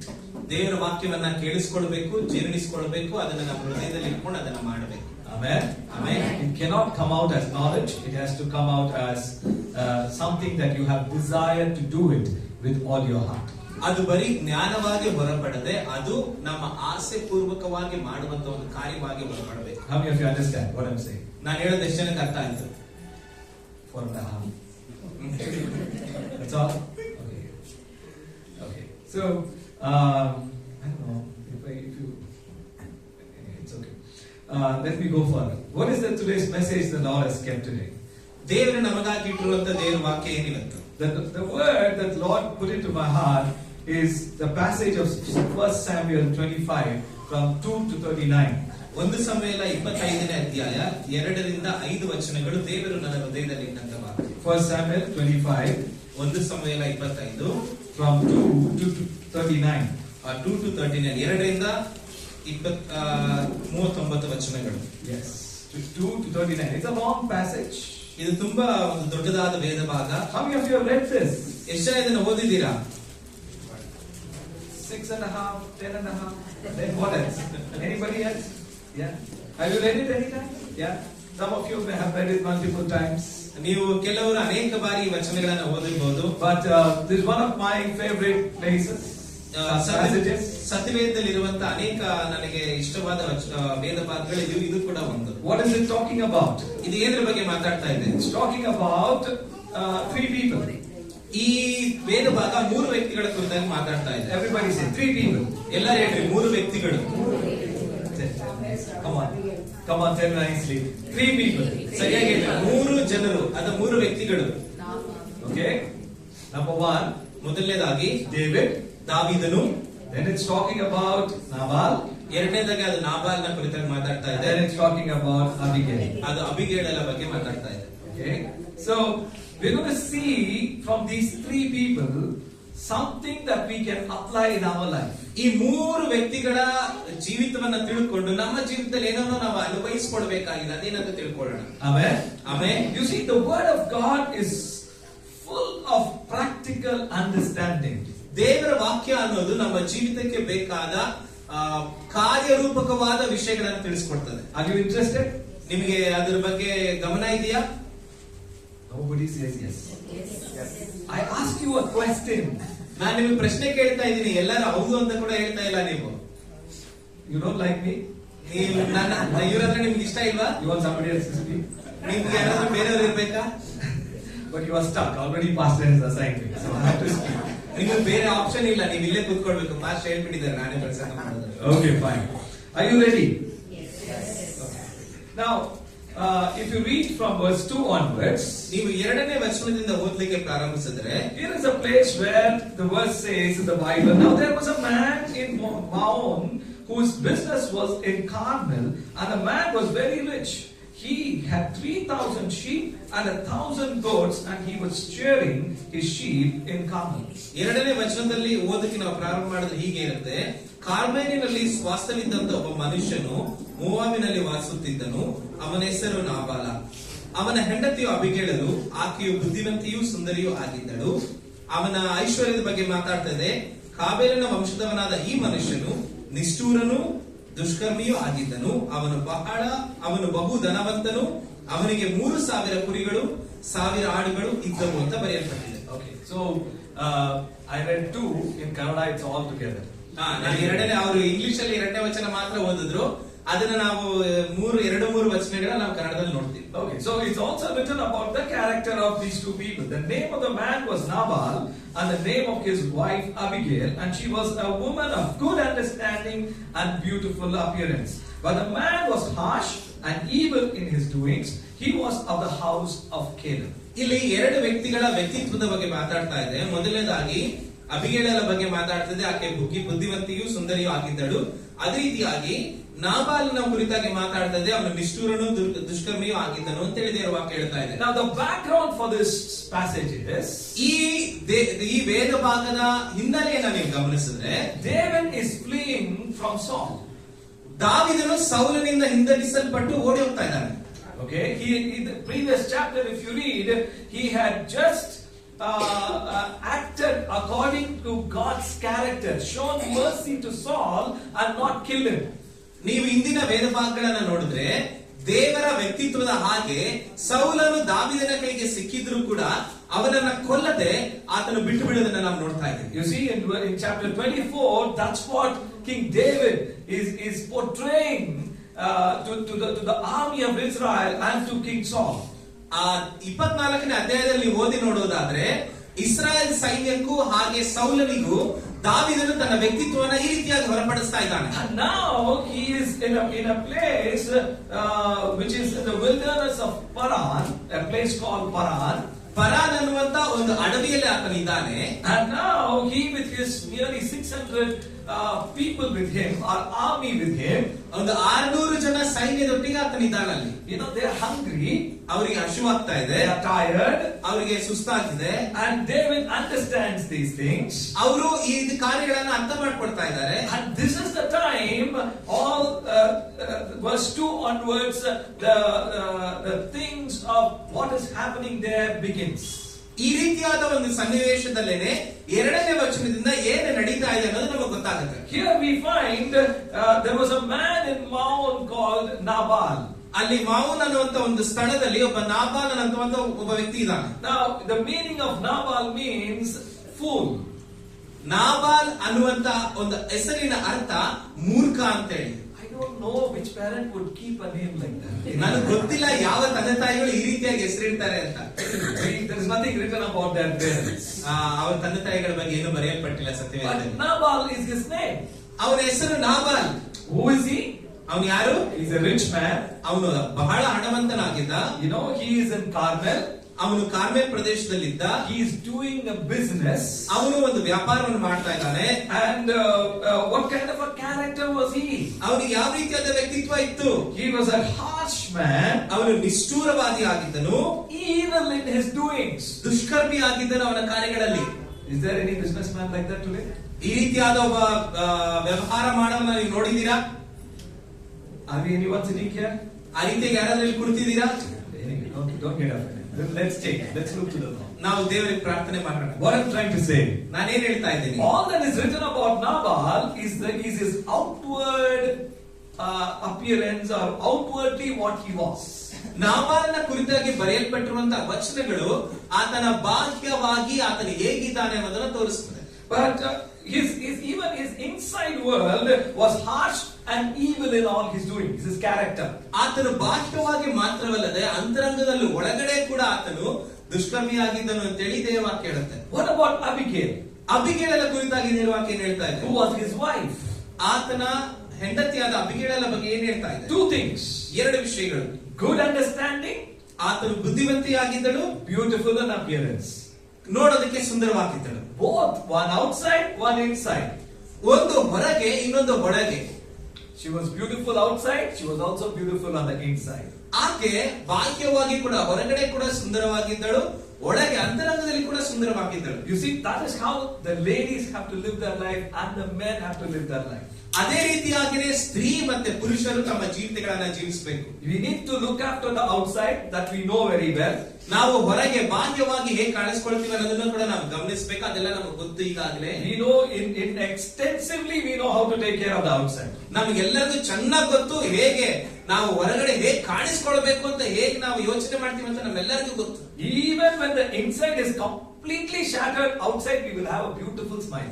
ಒಳಗಡೆ ತುಂಬಾ ಘೋರವಾದ ಕಾರ್ಯ ನಡೆದು ಎಲ್ಲ ಒಡೆದೋಗಿದ್ರು ಹೊರಗಡೆ ನಗ್ತಾ ಇರ್ತೀವಿ ನಾವು. See, that's because Jesus is inside, not because we have that character. ನಮಗೆ ಆ ನಗು ಬರೋದು ನಾವು ಆ ರೀತಿಯಾದ ವ್ಯಕ್ತಿಗಳಲ್ಲ, ಬದಲಾಗಿ ಯೇಸು ಕ್ರಿಸ್ತನು ನಮ್ಮಲ್ಲಿರೋದ್ರಿಂದ ಆ ನಗು ನಮ್ಮಲ್ಲಿ ಕಾಣಿಸ್ತದೆ. Amen. Amen. Okay. Not because we have so much of makeup on us. ಅದನ್ನ ಮಾತ್ರ ಅಲ್ಲದೆ ನಮ್ಗೆ ತುಂಬಾ ಮೇಕಪ್ ನಾವು ಹಾಕೊಳ್ತೀವಲ್ಲ ಅದಕ್ಕೋಸ್ಕರವಾಗಿ. But the inside we need to be more concerned of. ನಾವು ಬಾಹ್ಯಕ್ಕಿಂತ ಅಂತರಂಗದ ಬಗ್ಗೆ ತುಂಬಾ ಗಮನ ಕೊಡಬೇಕಾಗಿದೆ. Because outside is seen only by people. ಯಾಕಂದ್ರೆ ಬಾಹ್ಯವಾದದ್ದು ಬರೀ ಜನರ ಕಣ್ಣಿಗೆ ಮಾತ್ರ ಕಾಣಿಸ್ತದೆ. But God, my Lord, my Jesus sees my inside. ನಮ್ಮ ದೇವರಾಗಿರಂತ ಕರ್ತನಾಗಿರಂತ ಯೇಸು ಕ್ರಿಸ್ತನು ನಮ್ಮ ಅಂತರಂಗವನ್ನ ನೋಡುವಂತ ದೇವರಾಗಿದ್ದಾನೆ. Amen. Amen. So how beautiful I should be on the inside. ಹಾಗಾದ್ರೆ ನಾವು ಅಂತರಂಗದಲ್ಲಿ ಎಷ್ಟು ಸುಂದರವಾಗಿ ಕಾಣಿಸ್ಕೊಳ್ಬೇಕಲ್ವಾ? So how much we need to be cleansed by the blood of Jesus. ನಾವು ಎಷ್ಟು ಯೇಸು ಕ್ರಿಸ್ತನ ರಕ್ತದಿಂದ ಶುದ್ಧಿಸಲ್ಪಡಬೇಕು ನಮ್ಮ ಒಳಗಡೆ. How much we need to put the word of God and become beautiful on the inside. ದೇವರ ವಾಕ್ಯವನ್ನು ನಮ್ಮ ಅಂತರಂಗಕ್ಕೆ ಹೇಳಿ ತಿಳಿಸಿ ನಾವು ಇನ್ನೆಷ್ಟು ಸುಂದರವಾಗಿ ಕಾಣಿಸಿಕೊಳ್ಬೇಕು. When Jesus is looking at us, we need to be, ready as a bride from the heart. ಯೇಸು ಕ್ರಿಸ್ತನು ನಮ್ಮನ್ನು ನೋಡುವಾಗ ನಾವು ಸುಂದರವಾದ ಮೊದಲಗಿತ್ತಿಯಾಗಿ ಆತನಿಗೆ ಕಾಣಿಸಿಕೊಳ್ಬೇಕಾಗಿದೆ. How beautiful a bride looks when she is getting married. ಒಬ್ಬ ಸ್ತ್ರೀ ಮದುವೆ ಆಗುವಂತ ಮೊದಲಗಿತ್ತಿ ಮದುವೆ ಆಗುವಂತ ಸಮಯದಲ್ಲಿ ಎಷ್ಟು ಸುಂದರವಾಗಿ ಕಾಣಿಸ್ಕೊಂತಾಳಲ್ಲ. From the outside, ಹೊರಗಿನಲ್ಲಿ ಬಾಹ್ಯವಾಗಿ much beautiful than we should be on the inside. ಅದಕ್ಕಿಂತ ಹೆಚ್ಚಾಗಿ ನಾವು ಅಂತರಂಗದಲ್ಲಿ ಸುಂದರವಾಗಿ ಕಾಣಿಸಿಕೊಳ್ಳಬೇಕು. Some people must be asking questions. How is it possible, Pastor, that I know that I am beautiful on the inside? ನೀವು ಕೆಲವರು ಕೇಳ್ತಾ ಇರಬಹುದು, pastor ನಮ್ಗೆ ಹೆಂಗ್ ಗೊತ್ತಾಗುತ್ತೆ ನಾವು ಒಳಗಡೆ ನಾವು ಸುಂದರವಾಗಿದ್ದೀವಾ ಇಲ್ವಾ ಅಂತ. What the Bible says in one of the place? ಸತ್ಯವೇದ ಒಂದು ಭಾಗದಲ್ಲಿ ದೇವರ ವಾಕ್ಯ ಹೇಳುತ್ತೆ ಗೊತ್ತಾ? It says that a broken spirit and a broken heart and a contrite spirit, right? Is that right? God will not reject. What does the Bible say? ಮುರಿದ ಹೃದಯವನ್ನ ದೇವರು ತೆಗೆದು ಹಾಕೋದಿಲ್ಲ ಅಥವಾ ಹೊರಗಡೆ ಕಳಿಸೋದಿಲ್ಲ ಅಂತ ದೇವರ ವಾಕ್ಯ ಹೇಳುತ್ತೆ. So that is how we need to be on the inside. That is the beauty of God. ಅದೇ ದೇವರ ಒಂದು ಸುಂದರವಾದ ವ್ಯಕ್ತಿತ್ವ ಆಗಿದೆ. In other words, ಇನ್ನು ಬೇರೆ ಮಾತುಗಳಲ್ಲಿ ಹೇಳೋದಾದ್ರೆ, just be obedient to the word of God, filled with the holiness and the love of God on the inside. ದೇವರ ವಾಕ್ಯಕ್ಕೆ ವಿಧೇಯರಾಗಿ ದೇವರ ವಾಕ್ಯಗಳನ್ನು ಅನುಸರಿಸಿ ಪರಿಶುದ್ಧತೆಯಲ್ಲಿ ತುಂಬಿಕೊಂಡು ದೇವರ ಪವಿತ್ರಾತ್ಮನ ನಡೆಸುವಿಕೆಯಲ್ಲಿ ನಡೆಯುವಂತರಾಗಿರ್ಬೇಕು ನಾವು. Amen. Amen. In the love of God, ದೇವರ ಪ್ರೀತಿಯಿಂದ, looking to serve others. ದೇವರ ಪ್ರೀತಿಯಿಂದ ಅನೇಕರಿಗೆ ನಾವು ಸೇವೆ ಮಾಡ್ಲಿಕ್ಕೆ ಸಿದ್ಧರಾಗಿರ್ಬೇಕು. That's the heart God is looking. That's the beautiful heart on the inside. ಅದೇ ಸುಂದರವಾದ ಹೃದಯ, ಅದೇ ರೀತಿಯಾದ ಹೃದಯವನ್ನ ದೇವರು ಎದುರು ನೋಡ್ತಾರೆ. When we live like that, ನಾವು ಆ ರೀತಿಯಾಗಿ ಜೀವನ ಮಾಡುವಾಗ, then we are identifying with Jesus. ನಾವು ಯೇಸು ಕ್ರಿಸ್ತನೊಂದಿಗೆ ಗುರುತಿಸಲ್ಪಡ್ತೇವೆ. You know, our identity upon this world is maybe what the world has given us. ನಾವು ಈ ಲೋಕದಲ್ಲಿರುವಂತ ನಮ್ಮ ಗುರುತು ಲೋಕ ನಮಗೆ ಕೊಟ್ಟಿರಬಹುದು. You see, maybe a managing director or maybe administrator or whatever the world has given. ಲೋಕ ನಮಗೆ ಒಂದು ಅಧಿಕಾರಿ ಅಂತನೋ ಒಬ್ಬ ಕೆಲಸಗಾರ ಅಂತನೋ ಯಾವುದೋ ಒಂದು ರೀತಿಯಲ್ಲಿ ಒಂದು ಗುರುತನ್ನ ಕೊಟ್ಟಿರಬಹುದು. But in Christ Jesus, ಆದ್ರೆ ಯೇಸು ಕ್ರಿಸ್ತನಲ್ಲಿ He is our identity. ಯೇಸು ಕ್ರಿಸ್ತನು ಮಾತ್ರವೇ ನಮ್ಮ ಗುರುತಾಗಿದ್ದಾನೆ. Amen. Amen. Are you happy with that identity? ನೀವು ಆ ಗುರುತಿನ ಕುರಿತಾಗಿ ನೀವು ಸಂತೋಷವುಳ್ಳವರಾಗಿದ್ದೀರಾ? 4.5 people told. 4 ವರ್ಷ. Are you happy? Yes. I mean, I want to know when you sit at home and look at a TV, some entertainment, or I don't know whether how many of you see Crorepati. You all will sit like this only, or will you be a little more emotional? ನೀವು ಮನೆಯಲ್ಲಿ ಕೂತ್ಕೊಂಡು TV ನೋಡುವಾಗ, ಯಾವುದೋ ಒಂದು program ನೋಡುವಾಗ ನೀವು ಈ ರೀತಿಯಾಗಿ ಕೂತ್ಕೊಂತೀರಾ ಅಥವಾ ನೀವು ಅದಕ್ಕೆ ಇನ್ವಾಲ್ವ್ ಆಗ್ತೀರಾ? Okay, I don't know. ನನಗೆ ಗೊತ್ತಿಲ್ಲ ನೀವು ಯಾವ ರೀತಿಯಾಗಿ ಮಾಡ್ತೀರಾ ಅಂತ. Maybe this coming year we should visit all the houses suddenly. ಬರುವ ವರ್ಷ ಎಲ್ಲರ ಮನೆನ ಇಂಟಿಮೇಟ್ ಕೊಡದೆ ಹೇಳದೆ ಹೋಗ್ಬಿಡ್ಬೇಕು, ವಿಸಿಟ್ ಮಾಡ್ಬೇಕು. Not at 6 o'clock in the evening, 9 o'clock in the evening. 6 ಗಂಟೆಗೆಲ್ಲ, ಸಾಯಂಕಾಲ 9 ಗಂಟೆಗೆ. No, you won't come and eat dinner. ನಾವು ಬಂದು ನಿಮ್ಮ ಮನೆಯಲ್ಲಿ ಊಟ ಮಾಡಲ್ಲ, Just see you and go away. ನಿಮ್ಮನ್ನ ನೋಡಿ ಹೋಗ್ಬಿಡ್ತೀವಿ ಹೊರಗೆ. Okay, then let's go further here. ನಾವು ಮುಂದಕ್ಕೆ ಹೋಗೋಣ. What is this man? This man is from the house of Caleb. ಈತನು ಕಾಲೇಬನ ಮನೆತನದವನು ಅಂತ ಹೇಳುತ್ತೆ. You know how many of you know Caleb? ಎಷ್ಟು ಜನ ಗೊತ್ತು ಕಾಲೇಬನು? He is from that lineage of people. ಆ ಒಂದು ಜನಾಂಗದಿಂದ ಬಂದಂತ ಒಬ್ಬ ವ್ಯಕ್ತಿ. And see his character. ಆತನ ಒಂದು ವ್ಯಕ್ತಿತ್ವ ನೋಡ್ರಿ ಹೇಗಿದೆ. So there is no guarantee, no matter which legacy you're coming from, it is between you and God. You have to determine how your character is. ನೀವು ಯಾವ ಮನೆತನದಿಂದ ಬಂದಿದ್ದೀರಾ ಅನ್ನೋದು ಮುಖ್ಯ ಅಲ್ಲ, ಬದಲಾಗಿ ನೀನು ಮತ್ತೆ ಯೇಸು ಕ್ರಿಸ್ತನ ಮಧ್ಯೆ ನಿನ್ನ ವ್ಯಕ್ತಿತ್ವ ಹೇಗಿದೆ ಅನ್ನೋದೇ ಪ್ರಾಮುಖ್ಯ. It is not that I come from a Christian background that I am a Christian automatically. You are not a Christian automatically. ನಾನು ಒಂದು ಕ್ರೈಸ್ತಿಯ ಕುಟುಂಬದಿಂದ ಬಂದಿದ್ದೀನಿ, ಹಾಗಾಗಿ ನಾನು ಕ್ರೈಸ್ತನು ಅನ್ನುವಂತ ಹೇಳುವಂತ ಯಾವ ಮಾತು ನಮ್ಮಲ್ಲಿ ಇಲ್ಲ. ಹೇಳಕ್ಕಾಗಲ್ಲ ನಾವು. My question next to you is, your dad and mom have paid a price to be a person who is born again, who is a Christian. What kind of price have you paid? ನಿನ್ನ ತಂದೆ ತಾಯಿಗಳು ಕ್ರೈಸ್ತರಾಗಿ ಇರೋದಕ್ಕೆ, ಕ್ರಿಸ್ತನನ್ನು ಅನುಸರಿಸೋದಕ್ಕೆ ಒಂದು ಬೆಲೆಯನ್ನ ಕಟ್ಟಿದ್ದಾರೆ. ನೀನು ಕ್ರೈಸ್ತನಾಗ್ಲಿಕ್ಕೆ, ಕ್ರಿಸ್ತನನ್ನು ಅನುಸರಿಸಲಿಕ್ಕೆ ಯಾವ ರೀತಿಯಾದ ಬೆಲೆಯನ್ನ ಕಟ್ತಾ ಇದೀಯಾ? You see, that will make you stand in faith until the last day. ಅದು ನೀವು ಎಷ್ಟು ಬೆಲೆಯನ್ನ ಕಟ್ತಿರೋ ಅದು ಆತನು ಬರುವವರೆಗೂ ನಂಬಿಕೆಯಲ್ಲಿ ನಿಂತ್ಕೊಳ್ಳುವ ಹಾಗೆ ನಿಮ್ಮನ್ನ ಮಾಡುತ್ತೆ. Now David has come to this wilderness. ದಾವೀದನು ಈ ಅಡವಿಗೆ ಬಂದಿದ್ದಾನೆ. Now let me tell you my title. ಇವಾಗ ನಾನು ನಿಮ್ಗೆ ಹೇಳ್ತೀನಿ ನಮ್ಮ ಶೀರ್ಷಿಕೆ ಏನು ಅಂತ. Now David, like a type of Jesus in this passage. ದಾವೀದನು ಯೇಸು ಕ್ರಿಸ್ತನ ಹಾಗೆ ಈ ಒಂದು ಭೇದ ಭಾಗದಲ್ಲಿ ಕಾಣಿಸ್ಕೊಳ್ತಾ ಇದ್ದಾನೆ. And Nabal is like our flesh and our mind, our carnal mind. ನಾಬಾಲನು ನಮ್ಮ ಲೌಕಿಕವಾದ ಮನಸ್ಥಿತಿ ಮತ್ತೆ ನಮ್ಮ ಲೌಕಿಕವಾದ ಕಾರ್ಯಗಳು ನಮ್ಮ ದೇಹದಾಗಿ ಕಾಣಿಸ್ಕೊಳ್ತಾ ಇದ್ದಾವೆ. You see, and Abigail is a type of wisdom of God and the Spirit of God. ಅಬಿಗೇಳಲು ದೇವರ ಜ್ಞಾನ ಹಾಗೆ ದೇವರ ಆತ್ಮನನ್ನ ಪ್ರತಿನಿಧಿಸ್ತಾ ಇದ್ದಾಳೆ. How many of you understand what I'm saying? ಎಷ್ಟು ಜನಕ್ಕೆ ಅರ್ಥ ಆಯ್ತು ಹೇಳಿದ್ದು? Who is David? ದಾವೀದನು ಯಾರು? He is a type of Jesus in this passage. I'm not talking about the whole Old Testament. ಈ ವೇದ ಭಾಗದಲ್ಲಿ ಆತನು ಯೇಸು ಕ್ರಿಸ್ತನ ಹಾಗೆ ಕಾಣಿಸ್ಕೊಳ್ತಾನೆ, ಈ ವೇದ ಭಾಗದಲ್ಲಿ ಮಾತ್ರ. Okay, but Nabal represents our mind and our flesh, carnal mind and our flesh.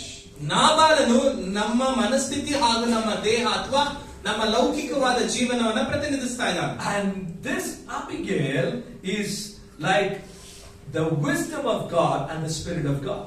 ಅಬಿಗೇಳಲು ದೇವರ ಜ್ಞಾನ ಮತ್ತೆ ದೇವರ ಆತ್ಮನನ್ನ ಪ್ರತಿನಿಧಿಸ್ತಾ ಇದ್ದಾರೆ. So King David comes and he tells, if you read the passage there, ಈ ಒಂದು ವೇದ ಭಾಗವನ್ನು ನೀವು ಓದೋದಾದ್ರೆ ದಾವೀದನು ಈ ರೀತಿಯಾಗಿ ಹೇಳ್ತಾ ಇದ್ದಾನೆ. the Nabal's servants were shearing the sheep in the wilderness. ನಾಬಾಲನ ಒಂದು ಸೇವಕರು ಕುರಿಗಳನ್ನ ನೋಡ್ಕೊಳ್ತಾ ಇದ್ದಾರೆ. And these people, King David's servants, guarded them during the night. ರಾತ್ರಿ ಸಮಯಗಳಲ್ಲಿ ದಾವೀದನ ಸೈನ್ಯ ಅವರನ್ನ ಕಾಪಾಡ್ತಾ ಇದೆ. ಯಾರನ್ನ? ನಾಬಾಲನ ಕುರಿಗಳನ್ನ ಮೇಯಿಸೋರು. And he comes to know there is one man who is above this servant. His name is Nabal. ದಾವೀದನಿಗೆ ಗೊತ್ತಾಗ್ತಾ ಇದೆ ಈ ಒಂದು ಸೇವಕರ ಮೇಲೆ ಒಬ್ಬ ಅಧಿಕಾರಿ ಇದ್ದಾನೆ, ಅವನ ಹೆಸರು ನಾಬಾಲನ ಅಂತ ಹೇಳಿ. So he sends message to Nabal saying, you see, peace to you. If you read verse 6, the Bible says there, 6ನೇ ವಚನ ನೀವು ಓದುವುದಾದ್ರೆ ಈ ರೀತಿಯಾಗಿ ಸತ್ಯವೇದ ಹೇಳುತ್ತೆ. he is sending message through his servant. ಆತನು ತನ್ನ ಸೇವಕನಿಂದ ಒಂದು ಮೆಸೇಜ್ ಅನ್ನು ಕಳಿಸ್ತಾ He is ಇದ್ದಾನೆ. telling, and thus you shall say to him who lives in prosperity, peace be to you, peace to your house, and peace to all that you have. ಈ ರೀತಿಯಾಗಿ ಹೇಳ್ತದೆ, ನಿನಗೂ ನಿನ್ನ ಕುಟುಂಬಕ್ಕೂ ನಿನ್ನ ಸರ್ವ ಸಂಪತ್ತಿಗೂ ಶುಭವಾಗಲಿ ಅಂತ ಹೇಳ್ತಾ ಇದ್ದಾನೆ. You see, and then the shepherds take the message and go to Nabal and talk to him. ಕುರುಬರು ದಾವೀದನು ಹೇಳಿದಂತ ಒಂದು ಸಂದೇಶವನ್ನ ತೆಗೆದುಕೊಂಡು ಹೋಗಿ ನಾಬಾಲನಿಗೆ ಹೇಳ್ತಾ ಇದ್ದಾರೆ. And then see the reaction of Nabal now. ನಾಬಾಲನ ಒಂದು ಪ್ರತಿಕ್ರಿಯೆ ಹೇಗಿದೆ ನೋಡ್ರಿ. And exactly what David had told, his servants spoke to him. ದಾವೀದನು ಹೇಗೆ ಹೇಳಿದ್ನೋ ಹಾಗೆ ಆತನ ಸೇವಕರು ಆತನಿಗೆ ಹೋಗಿ ಹೇಳಿದ್ರು. Verse 10 and 11 the Bible says, 10-11ನೇ ವಚನದಲ್ಲಿ ಸತ್ಯವೇದ ಈ ರೀತಿಯಾಗಿ ಹೇಳುತ್ತೆ. Then Nabal answered David's servants and said, who is David? And who is the son of Jesse? There are many servants nowadays who break away each one from his master. Shall I then take my bread and my water and my meat and that I have killed for my shearers and give it to men who I do not know where they are from? ಈ ರೀತಿಯಾಗಿ 12ನೇ ವಚನದಲ್ಲಿ ಈ ರೀತಿಯಾಗಿ ಹೇಳ್ತಾರೆ.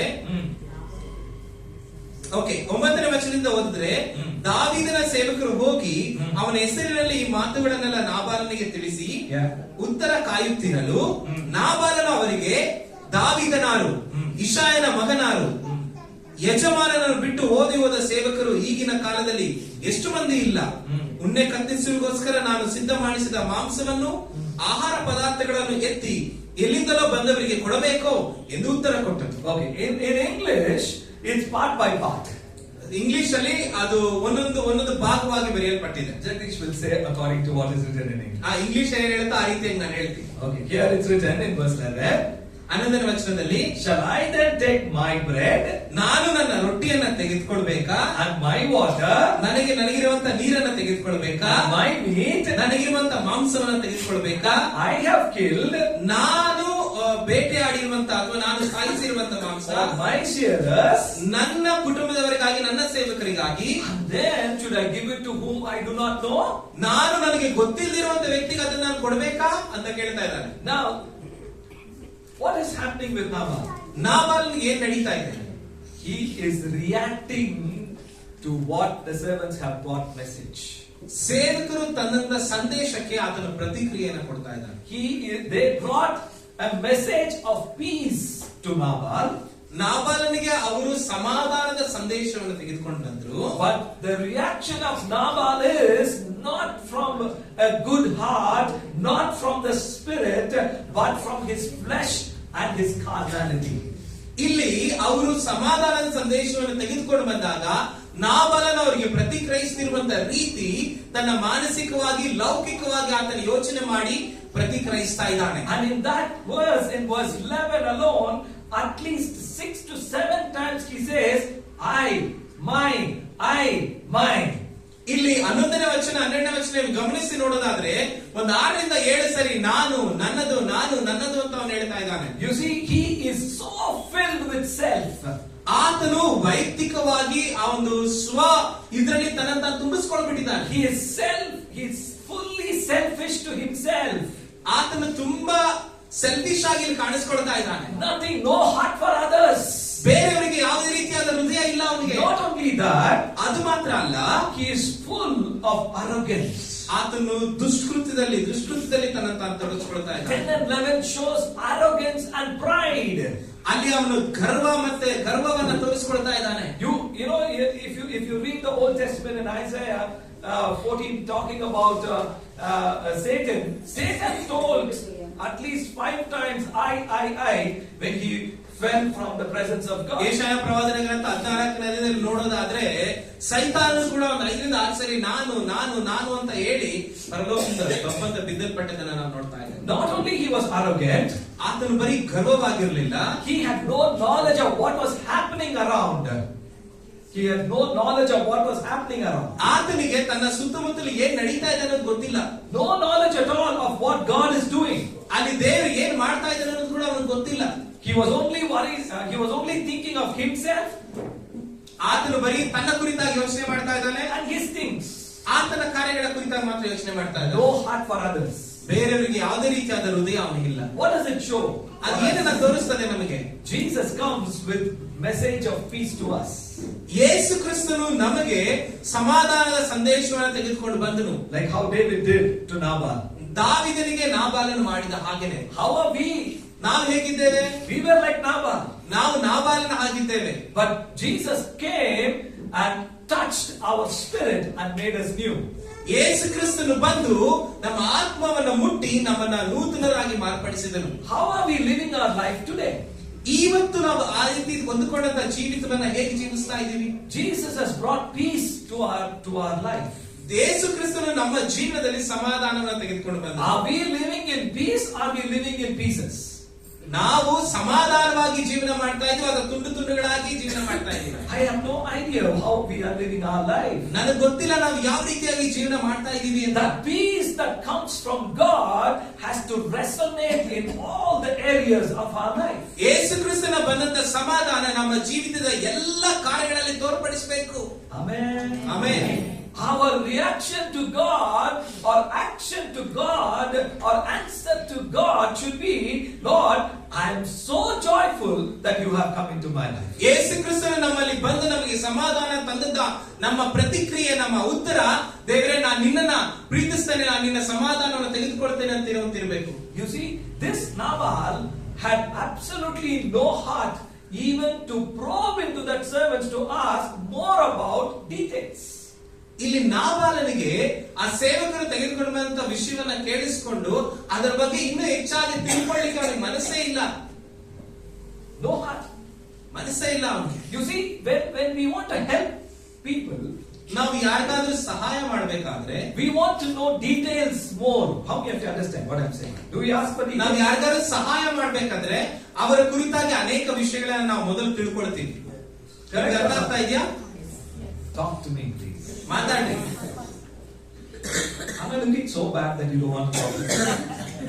Why are you not talking to me? ಅಂದ್ರೆ ಅಷ್ಟು ಚೆನ್ನಾಗಿ ಕಾಣಿಸ್ತಾ ಇಲ್ವಾ ನಮ್ಮ ಹತ್ರ ಮಾತಾಡ್ಲಿಕ್ಕೆ ನಿಮ್ಗೆ? Why don't you talk? ಯಾಕೆ ಮಾತಾಡ್ತಿಲ್ಲ ನೀವು? ಮಾತಾಡ್ರಿ.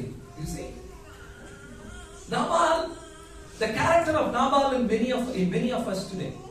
ನಾಬಾಲನ ವ್ಯಕ್ತಿತ್ವ ಇವತ್ತು ನಮ್ಮಲ್ಲಿ ಅನೇಕರಿಗಿದೆ. The wife comes to the husband with peace. ಸಮಾಧಾನದಿಂದ ಹೆಂಡತಿ ಗಂಡನ ಹತ್ರ ಬಂದ್ರೆ the husband is flaring up. ಗಂಡ ಉರಿತಾ ಇದ್ದಾನೆ.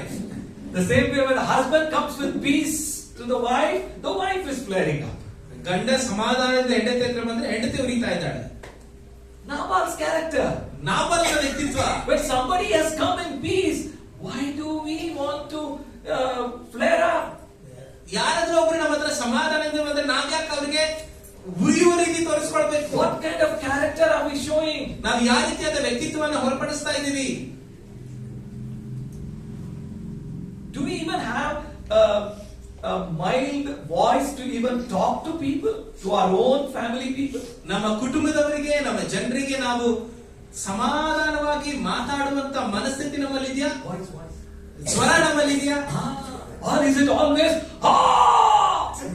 I don't know. ಅರ್ಥ ಆಯ್ತಾ? ನಾವು ಅರ್ಥ ಅರ್ಥ ಆಗ್ಲೇಬೇಕು. ಅರ್ಥ ಆಗ್ಲಿಲ್ಲ ಅಂದ್ರೆ ಬೇರೆ ಏನು ಅರ್ಥ ಆಗುತ್ತೆ.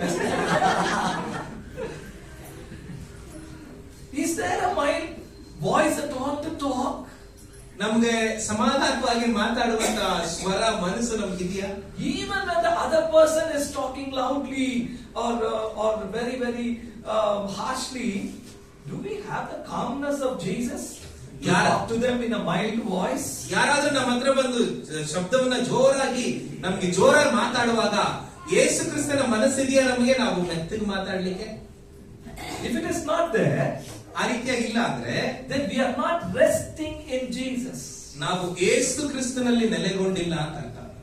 Resting in Jesus. ಯೇಸು ಕ್ರಿಸ್ತನಲ್ಲಿ ವಿಶ್ರಾಂತಿ ಪಡಿತಾ ಇಲ್ಲ ಅಂತ. ವಿಶ್ರಾಂತಿ ಪಡ್ತಾ ಇಲ್ಲ. We are somewhere. Something is going on. It's not stable. It's not constant. ಹಾಗಿರೋದಾದ್ರೆ ನಮ್ಮ ಜೀವಿತಗಳಲ್ಲಿ ಏನೋ ಒಂದು ನಡೀತಾ ಇದೆ, ನಮಗೆ ವಿಶ್ರಾಂತಿ ಇಲ್ಲ ಅಂತ ಅರ್ಥ. Meaning there is anxiety inside. ನಮ್ಮಲ್ಲಿ ಒಂದು ಭಯ ನಡೀತಾ ಇದೆ. And that's why our reactions are always, very harsh, very loud. ಅದಕ್ಕೆ ನಮ್ಮ ಒಂದು ಪ್ರತಿಕ್ರಿಯೆ ತುಂಬಾ ಜೋರಾಗಿರುತ್ತೆ, ತುಂಬಾ ಗಡಸ್ತನದಿಂದ, ತುಂಬಾ ನೋವು ಮಾಡುವಂತದ್ದಾಗಿರುತ್ತೆ. How is it? What makes us calm? How is it becomes calm on the inside? ನಮ್ಮ ಒಳಗೆ ಹೇಗೆ ನಾವು ಸಮಾಧಾನಕ್ಕೊಳಗಾಗ್ತೀವಿ ಅಥವಾ ಯಾವುದು ನಮ್ಮನ್ನ ಶಾಂತರನ್ನಾಗಿ ಮಾರ್ಪಡಿಸುತ್ತೆ? For that you have to sit with His word in the presence of God. ಅದಕ್ಕಾಗಿ ನೀವು ದೇವರ ವಾಕ್ಯವನ್ನ ಆತನ ಪ್ರಸನ್ನತೆಯಲ್ಲಿ ಇಟ್ಕೊಂಡು ಕೂತ್ಕೋಬೇಕು. You need to tell God, Lord, I'm reading this word because you are in this word. ದೇವರೇ, ನಾನು ನಿನ್ನ ವಾಕ್ಯವನ್ನ ಓದ್ತಾ ಇದ್ದೀನಿ ಯಾಕಂದ್ರೆ ನೀನು ವಾಕ್ಯ ಸ್ವರೂಪಿ ಆಗಿದ್ದೀ ಅಂತ. I'm reading it so that your peace will continually stay in my heart. ದೇವರೇ, ನಾನು ಓದ್ತಾ ಇದ್ದೀನಿ ಯಾಕಂದ್ರೆ ನಿನ್ನ ಒಂದು ಪರಲೋಕದ ಸಮಾಧಾನ ಯಾವಾಗಲೂ ನನ್ನಲ್ಲಿ ಇರಲಿ ಅಂತ ಹೇಳಿ. I want to tell you, if you come to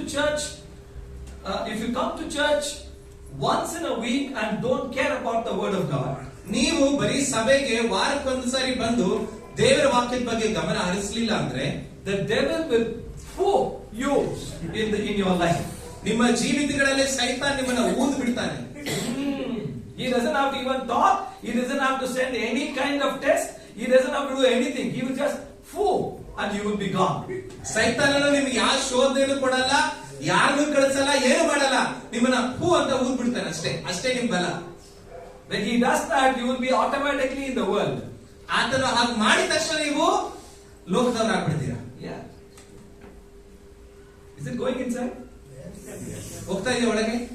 This is the character of Nabal. ಇದೇ ನಾಬಾಲನ ವ್ಯಕ್ತಿತ್ವ.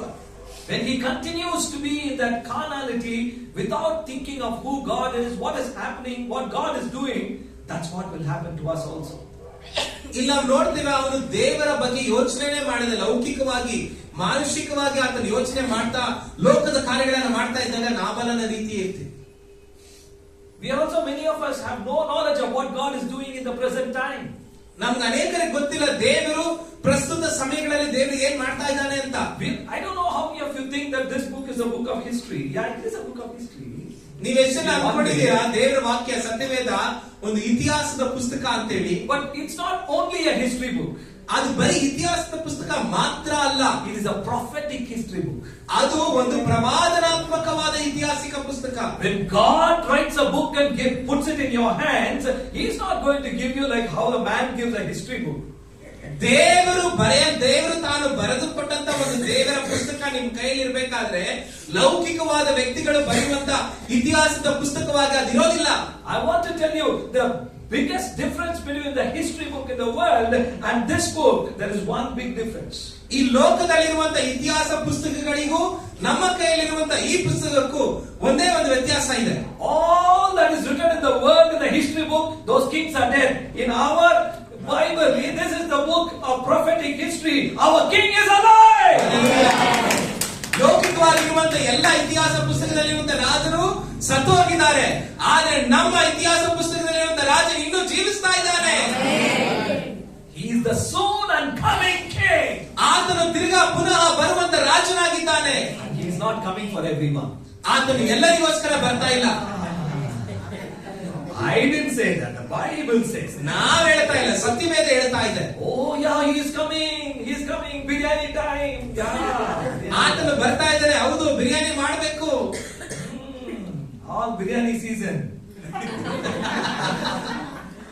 ಬಿರಿಯಾನಿಯ ಸಮಯ. But I want to tell you, get into this heavenly manna. Your biryani will not taste good if you get into this. ನೀವು ದೇವರ ವಾಕ್ಯವನ್ನ ರುಚಿಸಿ ನೋಡ್ಲಿಕ್ಕೆ ಪ್ರಾರಂಭ ಮಾಡಿದ್ರೆ ಬಿರಿಯಾನಿ ನಿಮ್ಗೆ ರುಚಿಯಾಗಿ ಅನ್ಸೋದಿಲ್ಲ. That biryani will keep you forever. What you eat in the world, the biryani rice will keep you here forever. ನೀವು ತಿನ್ನುವಂತ ಲೌಕಿಕವಾದ ಬಿರಿಯಾನಿ ನಿಮ್ಮನ್ನ ಲೋಕದಲ್ಲೇ ಇರಿಸ್ತದೆ. But this manna will take you to be with Jesus. ಆದ್ರೆ ಈ ಒಂದು ಮನ್ನಾ, ಈ ಒಂದು ದೇವರ ವಾಕ್ಯ ನಿಮ್ಮನ್ನ ಯೇಸು ಕ್ರಿಸ್ತನ ನೊಟ್ಟಿಗೆ ನಡೆಸ್ತದೆ. If you ignore this, ನೀವು ಇದನ್ನ ಹೆಚ್ಚು ತಿಂದರೆ you are ignoring yourself.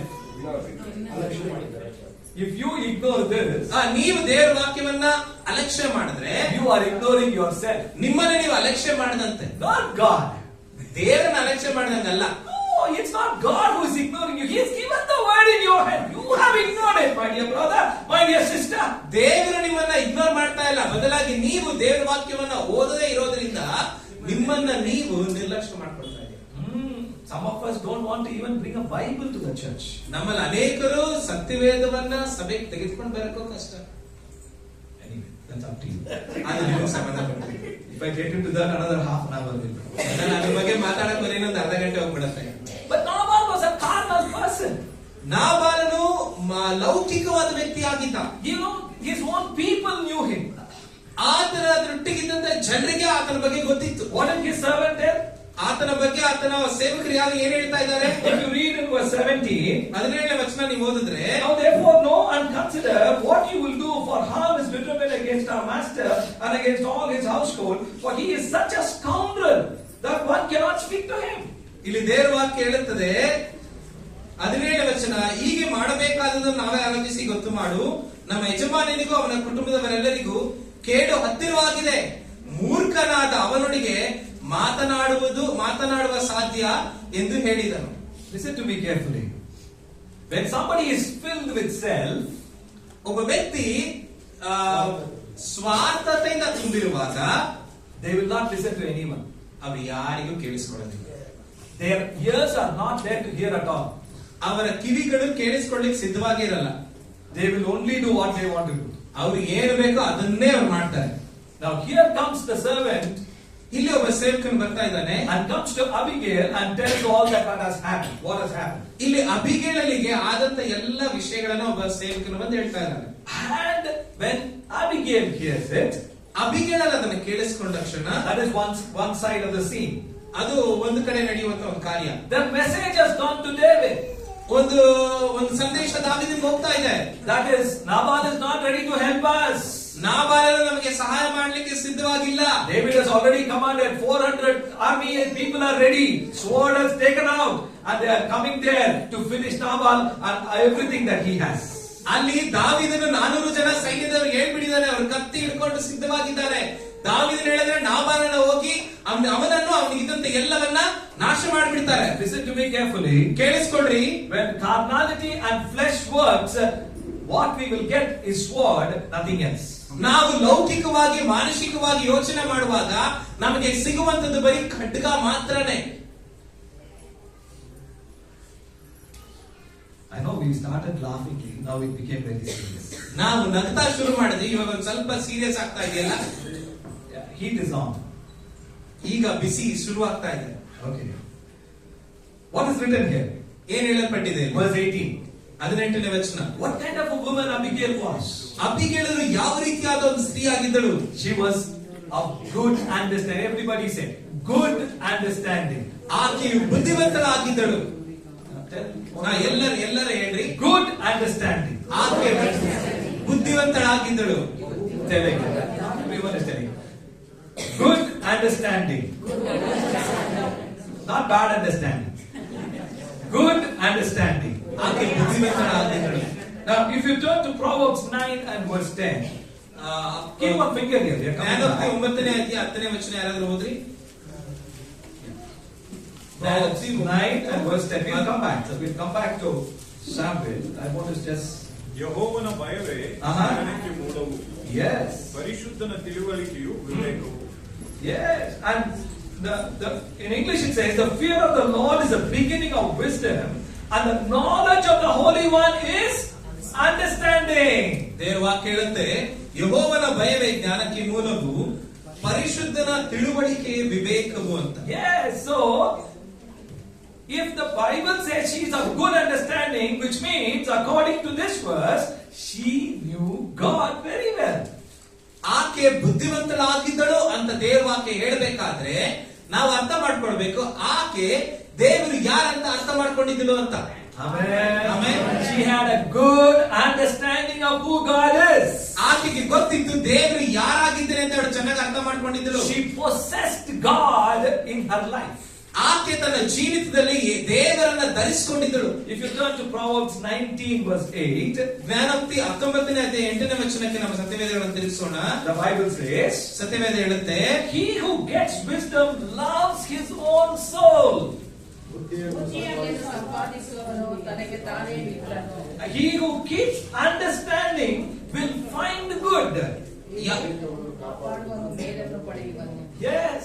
So, this woman had wisdom and understanding, good understanding. ಆಕೆಗೆ ಜ್ಞಾನವೂ ಇತ್ತು, ತಿಳುವಳಿಕೆ ಇತ್ತು. Amen. Amen. Now, see what happens. Come back to 1 Samuel 25.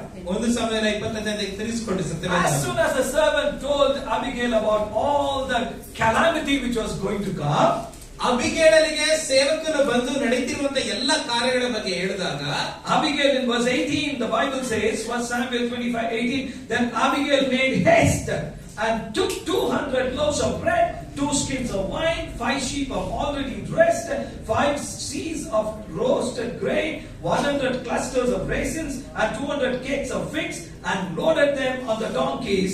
And with her servant, she went to go and meet David. ಇಲ್ಲಿ ದೇವವಾಕ್ಯ ಹೇಳುತ್ತದೆ, ಅಬಿಗೇಳಲು ನಡೆದಿರುವಂತ ಕಾರ್ಯವನ್ನ ಕೇಳಿಸಿಕೊಂಡಿದ ತಕ್ಷಣ ದೇವವಾಕ್ಯ ಹೇಳುತ್ತೆ, ಆಗ ಅಬಿಗೇಳಲು ಶೀಘ್ರವಾಗಿ 200 ರೊಟ್ಟಿ, 2 ಬುದ್ದಲಿ ದ್ರಾಕ್ಷಾರಸ, ಸಿದ್ಧ ಮಾಡಿದ 5 ಕುರಿಗಳ ಮಾಂಸ, 50 ಸೇರಿ ಹುರಿಗಾಳು, ಒಣಗಿದ 100 ದ್ರಾಕ್ಷಿ ಗೊಂಚಲುಗಳು, ಅಂಜೂರ ಹಣ್ಣುಗಳ 200 ಉಂಡೆಗಳನ್ನು ಇವುಗಳನ್ನು ಕತ್ತೆಯ ಮೇಲೆ ಏರಿಸಿ ತನ್ನ ಸೇವಕರಿಗೆ ನೀವು ಮುಂದೆ ನಡೆಯಿರಿ, ನಾನು ಹಿಂದೆ ಬರುತ್ತೇನೆ ಎಂದು ಹೇಳಿ ಅವರನ್ನು ಕಳಿಸಿದಳು ಅಂತ ದೇವವಾಕ್ಯ ಹೇಳುತ್ತೆ. Amen. I can talk more, but I don't want to spend time there. Let's go further. When she went to meet David, ಅಲ್ಲಿ ದಾವೀದನನ್ನ ಸಂಧಿಸಲಿಕ್ಕೆ ಅಬಿಗೇಳಲು ಹೋದಾಗ, you know, in verse 20, the Bible says, so it was as she rode on the donkey that she went down and the cover to the hill, and there was David and his men coming down toward her on the other side, and she met them. ಇಲ್ಲಿ ಆಕೆ ದಾವೀದನನ್ನ ಸಂಧಿಸಲಿಕ್ಕೆ ಹೋದಾಗ 20ನೇ ವಚನದಲ್ಲಿ ಈ ರೀತಿಯಾಗಿ ಹೇಳುತ್ತೆ, ಆಕೆ ಕತ್ತೆಯ ಮೇಲೆ ಕುಳಿತು ಗುಡ್ಡದ ಮರೆಯಲ್ಲಿ ಹೋಗುತ್ತಿರುವಾಗ ದಾವೀದನು ಅವನ ಜನರು ಆ ಕಡೆಯಿಂದ ಘಟ್ಟ ಹಿಡಿದು ಬರಲು ಆಕೆಯು ಅವರನ್ನ ಎದುರುಗೊಂಡಳು ಅಂತೇಳಿ. Now, one thing I just want to touch. ಇಲ್ಲಿ ಒಂದು ವಿಷಯವನ್ನ ನಾನು ನಿಮಗೆ ಹೇಳಬೇಕು. As soon as you and I come to know that God is displeased with anything, we need to make haste and go to Him and ask for forgiveness. ನಾವು ಮೊದಲು ನಾವು ಮಾಡಬೇಕಾಗಿರುವಂತ ದೇವರಿಗೆ ನಾವು ಏನೋ ವಿರುದ್ಧವಾದ ಕಾರ್ಯಗಳನ್ನ ಮಾಡಿದ್ದೀವಿ ಅಂತ ತಿಳಿದ ತಕ್ಷಣ ನಾವು ಮಾಡಬೇಕಾಗಿರೋದು ತ್ವರಿತವಾಗಿ ದೇವರ ಬಳಿಗೆ ಹೋಗಬೇಕಾಗಿದೆ. Are you understanding? Abigail was such a person. ಅಬಿಗೇಲಳು ಆ ರೀತಿಯಾದ ವ್ಯಕ್ತಿ ಆಗಿದ್ದಳು. Don't make God your enemy. ದೇವರನ್ನ ನಿಮ್ಮ ವಿರೋಧಿಯಾಗಿ ಮಾಡ್ಕೊಳ್ಬೇಡ್ರಿ. He will not make us enemy. ಆತನು ನಮ್ಮನ್ನ ವಿರೋಧಿಗಳಾಗಿ ಮಾಡ್ಕೊಳ್ಳಲ್ಲ. It is we who make him enemy.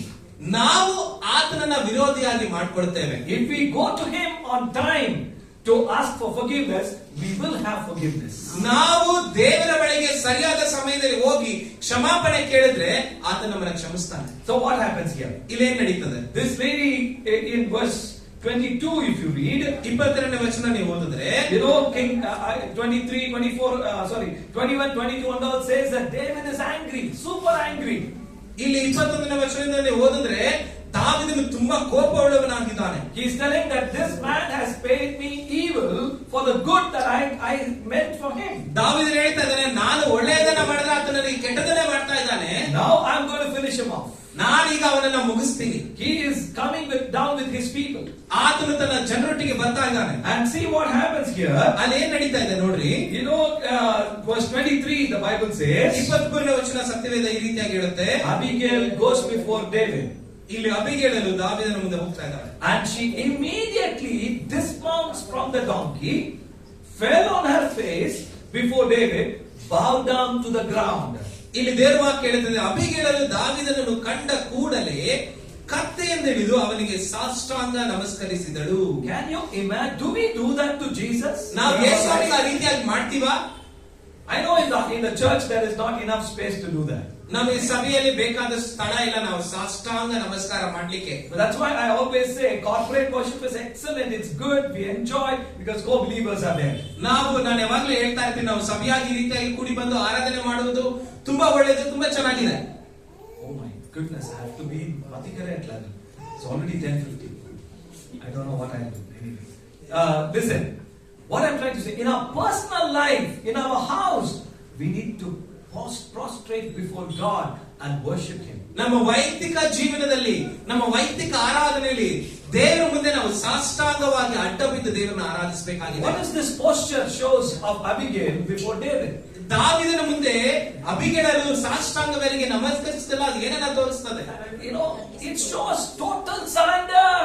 ಅದು ನಾನು ಸಂಪೂರ್ಣವಾಗಿ ನಿಮಗೆ ಒಪ್ಪಿಸಿಕೊಟ್ಟಿದ್ದೇನೆ ಅಂತ ತೋರಿಸ್ತದೆ. With that posture itself, King David's heart would have melted. He said, who is this woman? ಆ ಒಂದು ಸಾಷ್ಟಾಂಗ ನಮಸ್ಕಾರವನ್ನು ನೋಡಿದ ತಕ್ಷಣ ದಾವೀದನ ಹೃದಯ ಸ್ವಲ್ಪ ಕರಗಿರ್ಬೇಕು, ಯಾರು ಈ ಸ್ತ್ರೀ ಅಂತ. He is super angry. ಆತನಿಗೆ ಫುಲ್ ಕೋಪ ಬಂದಿದೆ. But looking at this woman doing all these things, he must have been so blessed in his heart. ಆತನು ಆಕೆಯ ಆ ಒಂದು ವ್ಯಕ್ತಿತ್ವವನ್ನು ಆಕೆ ಮಾಡಿದಂತ ಕಾರ್ಯವನ್ನು ನೋಡಿ ಆತನಿಗೆ ಹೃದಯ ಕರಗಿರುತ್ತಾನೆ. We need to go to Jesus like that, my dear friends. ನಾವು ಯೇಸು ಕ್ರಿಸ್ತನ ಮುಂದೆ ಆ ರೀತಿಯಾಗಿ ಹೋಗಬೇಕು. We need to be on our knees. ನಮ್ಮ ಮೊಣಕಾಲಿನಲ್ಲಿ ಯೇಸು ಕ್ರಿಸ್ತನ We need to bow down, look at the ground. ನಾವು ಆತನ ಮುಂದೆ ಅಡ್ಡ ಬಿದ್ದು ನೆಲವನ್ನು ನೋಡಿ ಆತನನ್ನು ಆರಾಧಿಸಬೇಕಾಗಿದೆ. Amen. Amen. I don't know. How many of you desire to see Jesus face to face? ಎಷ್ಟು ಜನಕ್ಕೆ ಆಸೆ ಇದೆ ಯೇಸು ಕ್ರಿಸ್ತನನ್ನು ಮುಖಾಮುಖಿಯಾಗಿ ನೋಡಬೇಕಂತ? But you know what will happen? ನಿಮ್ಗೆ ಗೊತ್ತೇ ಏನಾಗುತ್ತೆ? The moment we know that we are before Jesus, we will fall on our face. ನಾವು ಯೇಸು ಕ್ರಿಸ್ತನನ್ನ ಮುಖಾಮುಖಿಯಾಗಿ ಸಂಧಿಸಿದ ಕ್ಷಣ ನಾವು ಮುಖ ಕೆಳಗಡೆ ಆಗಿ ನೆಲಕ್ಕೆ ಬೀಳ್ತೇವೆ. You know why? ಯಾಕೆ ಗೊತ್ತಾ? You mean to say before the Holy of Holies we can stand and look at Him? ನೀವು ಅನ್ಕೊಂಡಿದ್ದೀರಾ ಆ ತರ ಅತಿ ಪರಿಶುದ್ಧವಾದ ದೇವರ ಮುಂದೆ ನಾವು ನಿಂತ್ಕೊಳ್ಬಹುದು ಅಂತ? No. ಅದನ್ನ ಅಡ್ಡ ಬೀಳ್ತೀವಿ. You know what is the example? ಏನ್ ಗೊತ್ತಾ ನಿಮ್ಮೊಂದು ಉದಾಹರಣೆ? Apostle John, while writing Revelation, what happened in the first chapter? He fell on his face.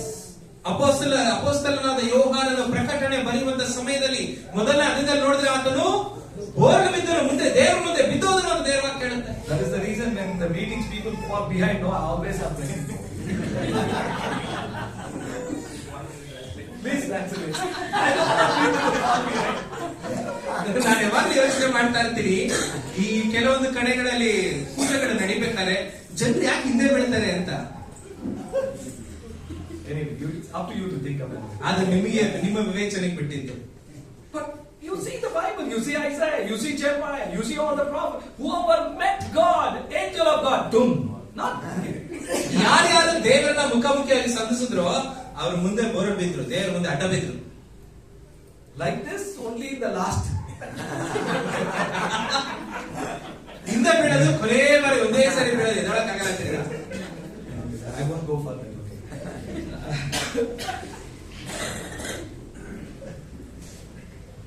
And then what does she do? ಏನ್ ಮಾಡ್ತಾ ಇದ್ದಾಳೆ? If you read verse 24, 24ನೇ ವಚನವನ್ನು ಓದಿದ್ರೆ, so she fell at his feet and said, on me Lord, on me let this iniquity be. She accepts the wrong of her husband.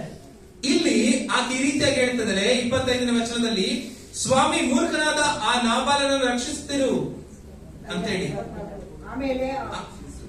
ಆಕೆ ಅದನ್ನ ಹೇಳಿ ದಾವೀದನ ಪಾದಗಳಿಗೆ ಅಡ್ಡ ಬಿದ್ದು ಅವನ ಅಪರಾಧ ನನ್ನ ಮೇಲೆ ಇರಲಿ ಅಂತ ಹೇಳಿ. Yes, on me Lord, on me Lord. You see, she accepts the wrong of her husband. ಆಕೆಯ ಗಂಡನ ಅಪರಾಧವನ್ನ ತನ್ನ ಮೇಲೆ ಎಳ್ಕೊಳ್ತಾ ಇದ್ದಾಳೆ. How many of our wives are there like that? ಆ ರೀತಿಯಾದ ಹೆಂಡತಿ ನಮ್ಮಲ್ಲಿ ಎಚ್ಚರಿಕಿದ್ದಾರೆ. Again, when I get into this, another half an hour will go. I don't want. ಅದ್ರ ಬಗ್ಗೆ ಮಾತಾಡ್ಲಿಕ್ಕೆ ಹೋದ್ರೆ ಇನ್ನೊಂದು half an hour ಬಿಡುತ್ತೆ, ಸೊ ಬೇಡ. My time is going. Okay, let us finish. Are you learning something? ಏನಾದ್ರು ಕಲಿತಾ ಇದ್ದೀರಾ? Quite lot is there.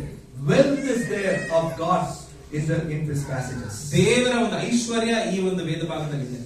So much you can dig it out. ನೀವು ಎಷ್ಟು ತೆಗೆದ್ರೂ ಅದು ಸಿಗುತ್ತೆ.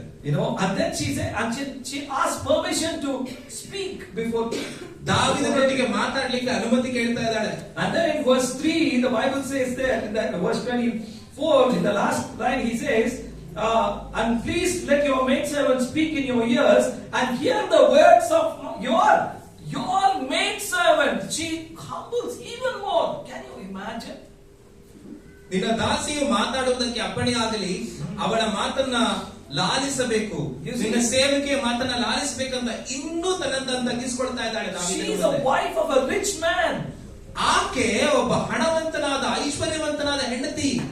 But here she comes to the wilderness, first time she is meeting David, and she is ready to humble herself before him. ಆಕೆ ಮೊದಲನೇ ಬಾರಿ ದಾವೀದನನ್ನ ಒಂದು ಅಡವಿಯಲ್ಲಿ ಸಂಧಿಸಿದಾಗಲೂ ಕೂಡ ಆಕೆ ತನ್ನನ್ನು ತಾನು ತಗ್ಗಿಸಿಕೊಳ್ತಾ ಇದ್ದಾಳೆ. You know why? ಯಾಕೆ ಗೊತ್ತಾ? The situation demands that. ಯಾಕಂದ್ರೆ ಆ ಪರಿಸ್ಥಿತಿ ಅದನ್ನು ಎದುರು ನೋಡುತ್ತೆ. And she was of a lady who knew what God is doing in the life of David. ಆಕೆಗೆ ದಾವೀದನ ಜೀವನದಲ್ಲಿ ಏನ್ ನಡೀತದೆ ಅಂತ ಗೊತ್ತಿತ್ತು, ದೇವರು ಏನ್ ಕಾರ್ಯ ಮಾಡ್ತಾನೆ ಅಂತ ಗೊತ್ತಿತ್ತು. ಹಾಗಾಗಿ ಆಕೆ ತನ್ನನ್ನು ತಾನು ತಗ್ಗಿಸಿಕೊಂಡಳು. If you continue to read from verse 24 till about 31, ನೀವು 24ನೇ ವಚನದಿಂದ 31ನೇ ವಚನದವರೆಗೂ ನೀವು ಓದಿದ್ರೆ, she is pleading for forgiveness. ಆಕೆ ಕ್ಷಮಾಪಣೆಗಾಗಿ ಕೇಳ್ತಾ ಇದ್ದಾಳೆ. Taking the blame on herself. ಆಕೆ ಅಪರಾಧವನ್ನು ತನ್ನ ಮೇಲೆ ತೆಗೆದುಕೊಳ್ತಾ ಇದ್ದಾಳೆ. She is well aware of what will happen if she does not do that. ಆಕೆಗೆ ಗೊತ್ತಿತ್ತು, ಆಕೆ ಕ್ಷಮಾಪಣೆ ಕೇಳಿರಲಿಲ್ಲ ಅಂದ್ರೆ ಏನ್ ಆಗ್ತಾ ಇತ್ತು ಅಂತ ಆಕೆಗೆ ಗೊತ್ತಿತ್ತು. She was very aware of God's work in the life of David. ದಾವೀದನ ಜೀವನದಲ್ಲಿ ದೇವರ ಕಾರ್ಯ ಏನು ಅಂತ ಆಕೆಗೆ ಚೆನ್ನಾಗಿ ಗೊತ್ತಿತ್ತು. You know,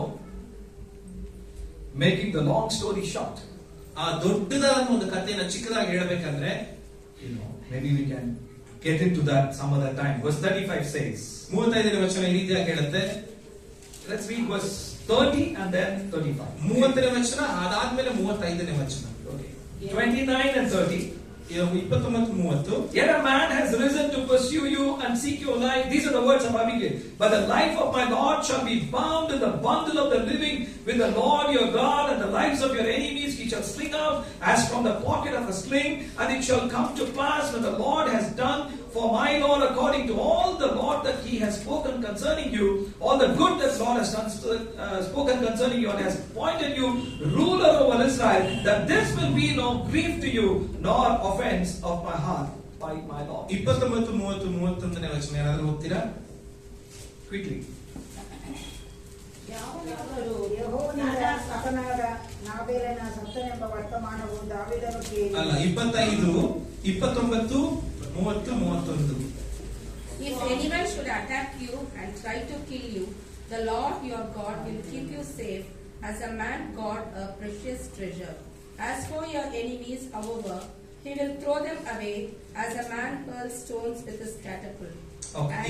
ಓಕೆ, ಯಾವನಾದರೂ ನನ್ನ ಸ್ವಾಮಿಯಾದ ನಿನ್ನನ್ನು ಹಿಂಸಿಸಿ ಜೀವ ತೆಗೆಯಬೇಕೆಂದಿರುವಾಗ ಆ ನಿನ್ನ ಜೀವವು ನಿನ್ನ ದೇವರಾದ ಯೆಹೋವನ ರಕ್ಷಣೆಯಲ್ಲಿರುವ ಜೀವ ನಿಕ್ಷೇಪದಲ್ಲಿ ಭದ್ರವಾಗಿರಲಿ. ಆದರೆ ಆತನು ನಿನ್ನ ಶತ್ರುಗಳ ಜೀವವನ್ನು ಕವಣೆಯ ಕಲ್ಲನ್ನು ಎಂಬಂತೆ ಎಸೆದು ಬಿಡಲಿ. ಯೆಹೋವನು ನನ್ನ ಸ್ವಾಮಿಯಾದ ನಿನಗೆ ವಾಗ್ದಾನ ಮಾಡಿದ ಎಲ್ಲಾ ಸೌಭಾಗ್ಯವನ್ನು ದಯಪಾಲಿಸಲಿ. ನೀನು ಇಸ್ರಾಯೇಲ್ ಪ್ರಭುವನ್ನಾಗಿ ಮಾಡಿದ ಮೇಲೆ ನಿರಪರಾಧಿಯ ರಕ್ತವನ್ನು ಸುರಿಸಿ ಮುಯ್ಯು ತೀರಿಸುವುದುಂಟಾಗುವ ಪಕ್ಷಪಾತ ಮನೋವೇದನೆಗೆ ಕಾರಣವಿರುವುದಿಲ್ಲ. You see, the thing is, this lady knew what exactly is happening or God doing in the life of David.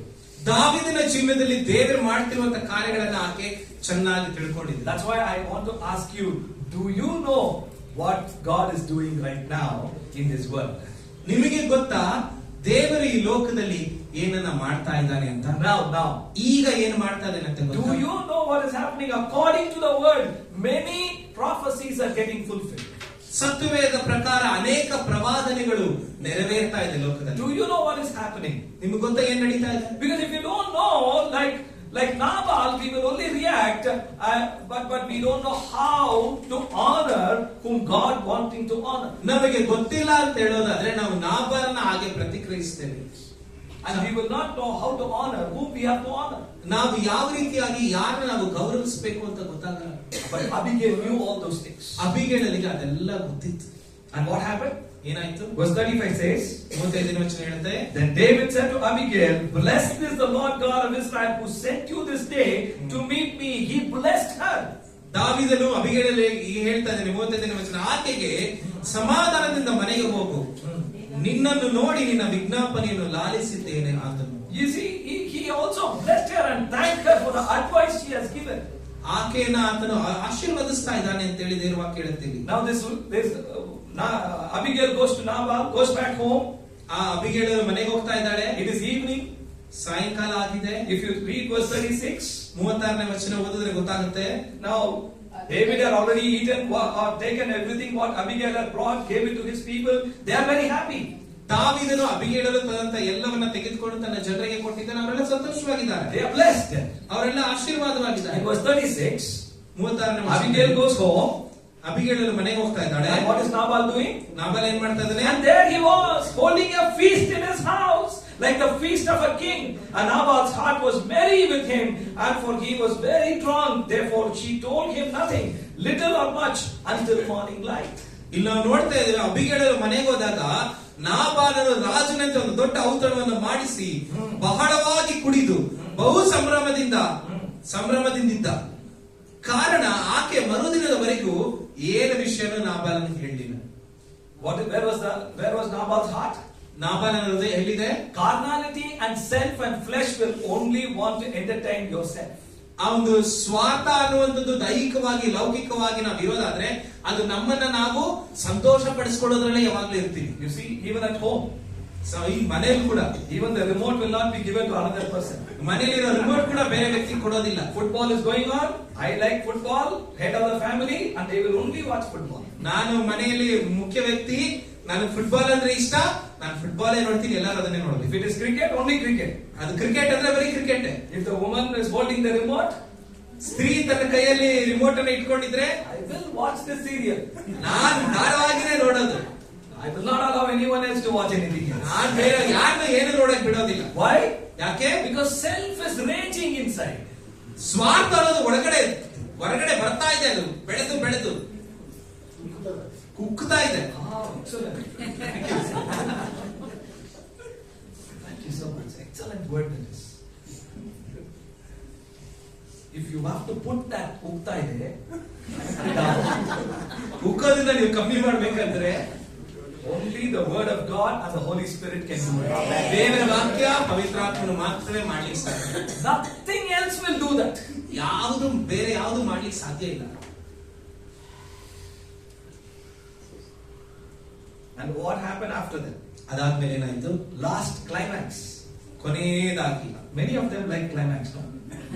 ಎಲ್ಲರಿಗೂ ಕೊನೆ ಅಂದ್ರೆ ಇಷ್ಟ ಅಲ್ವಾ? Verse 39 says, 39ನೇ ವಚನ ಹೇಳುತ್ತೆ, David took Abigail as his wife after the death of Nabal. ನಾಬಾಲನು ಸತ್ತ ಮೇಲೆ ದಾವೀದನು ಅಬಿಗೈಲಳನ್ನು ಹೆಂಡತಿಯಾಗಿ ತೆಗೆದನು. God killed Nabal. That's what the Bible says. ದೇವರ ವಾಕ್ಯ ಹೇಳುತ್ತೆ ನಾಬಾಲನನ್ನ ದೇವರು ಸಂಹರಿಸಿದನು ಅಂತ. Is that clear?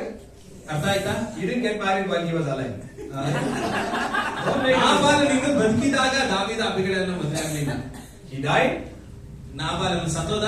In his carnality, in his selfishness, ಆತನು ಲೌಕಿಕವಾಗಿ ಸ್ವಾರ್ಥತೆಯಲ್ಲಿ ತನ್ನನ್ನು ತಾನು ಸಂಹರಿಸಿಕೊಂಡ. This Nabal died like this. ನಾಬಾಲನು ಹಿಂದೆ ಬಿದ್ದು ಸತ್ತ. Even one more person the Lord reminds me. Eli also fell like this. ಎಲಿಯನು ಹಾಗೆ ಹಿಂದೆ ಬಿದ್ದು ಸತ್ತಿದ್ದ. ಇಲ್ಲ ಸಮಯ. Eli also. You decide. Shall we pray? Did we learn something? How do you want to be? You want to be like Nabal or Abigail? ಯಾವ ರೀತಿಯಾಗಿ ಇರ್ಬೇಕಂತ ಆಸೆ ಪಡ್ತೀರಾ? I want to look at the men and ask, would you like to be like Abigail? ನೀವು ಅಬಿಗೈಲಳ ಹಾಗೆ ಇರ್ಲಿಕ್ಕೆ ಇಷ್ಟಪಡ್ತೀರಾ? Not in appearance, my dear brother. ನಾವು ಕಾಣಿಸಿಕೊಳ್ಳುವ ರೀತಿಯಲ್ಲ, From the inside. ಒಳಗಡೆ ಅಂತರಂಗದಲ್ಲಿ. How many men want to be like that? ಎಷ್ಟು ಜನ ಪುರುಷರು ಹಾಗೆ ಇರ್ಬೇಕಂತ ಆಸೆ ಪಡ್ತೀರಾ? I am putting my hand. ನಾವು ಕೈ ಎತ್ತಾ ಇದ್ದೇವೆ. Like Abigail. ಅಬಿಗೈಲಳ ಹಾಗೆ ಅಂತರಂಗದಲ್ಲಿ. Having good understanding. ಒಳ್ಳೆಯ ಬಹು ಬುದ್ಧಿವಂತಿಕೆಯನ್ನು ಹೊಂದಿದವಳಾಗಿದ್ದಳು. Shall we pray? ನಾವು ಪ್ರಾರ್ಥನೆ ಮಾಡೋಣ. Come on. This 1 minute is for you. Close your eyes. ಒಂದು ನಿಮಿಷ ನಿಮಗೆ ಕಣ್ಣುಗಳನ್ನು ಮುಚ್ಚಿ. Close your eyes. Close your eyes. Quickly close your eyes. ಕಣ್ಣುಗಳನ್ನು ಮುಚ್ಚಿ Look to the Lord. Lay down whatever is carnality and selfishness to the Lord today. ದೇವರನ್ನ ದೃಷ್ಟಿಸಿ ನಮ್ಮ ಲೌಕಿಕವಾದ ಸ್ವಾರ್ಥವನ್ನ ನಾವು ದೇವರಿಗೆ ಒಪ್ಪಿಸಿಕೊಳ್ಳೋಣ. Okay, just look to Jesus. May the Holy Spirit touch your hearts today. ದೇವರು ಪವಿತ್ರ ಆತ್ಮನ ಹೃದಯಗಳನ್ನು ಸ್ಪರ್ಶಿಸಲಿ. Close your eyes and look to Jesus. Talk to him. ಯೇಸು ಕ್ರಿಸ್ತನ ಎದುರುಗಡೆ ಅವರೊಟ್ಟಿಗೆ ಮಾತನಾಡಿ. Don't look at me. Don't look at anyone. Just look to Jesus. ನಮ್ಮನ್ನು ನೋಡಬೇಡಿ, ನೀವು ಯೇಸು ಕ್ರಿಸ್ತನ ಮಾತ್ರ ದೃಷ್ಟಿಸಿ ನೋಡಿ. Thank you, Jesus. Thank you, Holy Spirit. Hallelujah. Thank you, Holy Spirit of God. May this word bring in the hearts of your oh God, thank you. It is mend our hearts. Mend our hearts. May this word mend our hearts. Lord, mend our character. Mend our mind. Holy Spirit of God, mend our minds. That carnality and self will be thrashed, destroyed on the inside. Lord, thank you. Just lay it down, my dear friends. I can sense the Spirit of God touching your heart. ದೇವರಾತ್ಮನ ಅನೇಕರನ್ನ ಸ್ಪರ್ಶಿಸುವುದನ್ನ Slowly I can sense the hearts of the people. Come on, this is the time to repent. Anytime you have reacted in your carnality or in your flesh, repent right now. Let's repent before Jesus. ಕ್ಷಮಾಪಣೆ ಕೇಳೋಣ. Let's repent before the Lord. ದೇವರ ಮುಂದೆ ನಮ್ಮನ್ನು ತಗ್ಗಿಸಿಕೊಂಡು ಕ್ಷಮಾಪಣೆ ಕೇಳೋಣ. Tell the Lord, Lord, I'm sorry, Lord. ದೇವರೇ ನಮ್ಮನ್ನು ಕ್ಷಮಿಸಿ. Lord, I love you, Jesus. ದೇವರೇ ನಾನು ನಿನ್ನನ್ನು ಪ್ರೀತಿ ಮಾಡ್ತೇನೆ. Forgive me for the wrong that I have done, Lord. Lord, forgive me for the wrong that I have done, Lord. ದೇವರೇ ನಾನು ಮಾಡುವ ತಪ್ಪುಗಳಿಗೆ ನನ್ನನ್ನು ಕ್ಷಮಿಸಿರಿ. I repent before you, Jesus. ನಿನ್ನ ಮುಂದೆ ನಾವು ಅಡ್ಡ ಬಿದ್ದು ನಿನ್ನಲ್ಲಿ ಕ್ಷಮಾಪಣೆ ಕೇಳುತ್ತೇವಪ್ಪ. I have been a wrong witness for you, Lord. ದೇವರೇ ನಾನು ಸರಿಯಾದ ಸಾಕ್ಷಿಯಾಗಿ ನಿನಗಾಗಲಿಲ್ಲ ಸ್ವಾಮಿ. Lord, today I lay down ದೇವರೇ ನನ್ನನ್ನು ತಗ್ಗಿಸಿಕೊಳ್ತೇನೆ. my selfishness. ದೇವರೇ ನನ್ನ ಸ್ವಾರ್ಥವನ್ನು ನಾನು ತಗ್ಗಿಸ್ತೇನೆ. Lord, today I lay down my carnality, Lord. ದೇವರೇ ನನ್ನ ಮಾನಸಿಕವಾದ ಲೌಕಿಕವಾದ ಕಾರ್ಯಗಳನ್ನು ತಗ್ಗಿಸ್ತೇನೆ. And I take upon your will in my life, Jesus. ದೇವರೇ ನಿನ್ನ ಚಿತ್ತವನ್ನ ನನ್ನ ಜೀವಿತದಲ್ಲಿ ತೆಗೆದುಕೊಳ್ತೇನೆ. Lord, I love your will, of God. ದೇವರೇ ನಿನ್ನ ಚಿತ್ತವನ್ನ ನಾನು ಪ್ರೀತಿಸ್ತೇನೆ. I love to do your will, Jesus. ದೇವರೇ ನಿನ್ನ ಚಿತ್ತವನ್ನ ನಾನು ಪ್ರೀತಿ ಮಾಡ್ತೇನೆ ಸ್ವಾಮಿ, ಅದನ್ನ ಮಾಡ್ತೇನೆ. ನೀ ಮಾತ್ರ ಸಾಕು, ನೀ ಮಾತ್ರ ಸಾಕು, ನೀ ಮಾತ್ರ ಸಾಕು ನನಗೆ. ನೀ ಮಾತ್ರ ಸಾಕು, ನೀ ಮಾತ್ರ ಸಾಕು, ನೀ ಮಾತ್ರ ಸಾಕು, ನೀ ಮಾತ್ರ ಸಾಕು ನನಗೆ.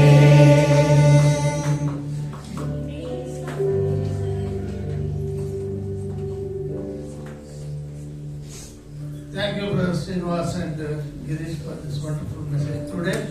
ದಯಮಾಡಿ ನಾವು ಎಚ್ಚೆತ್ತುಕೊಳ್ಳೋಣ.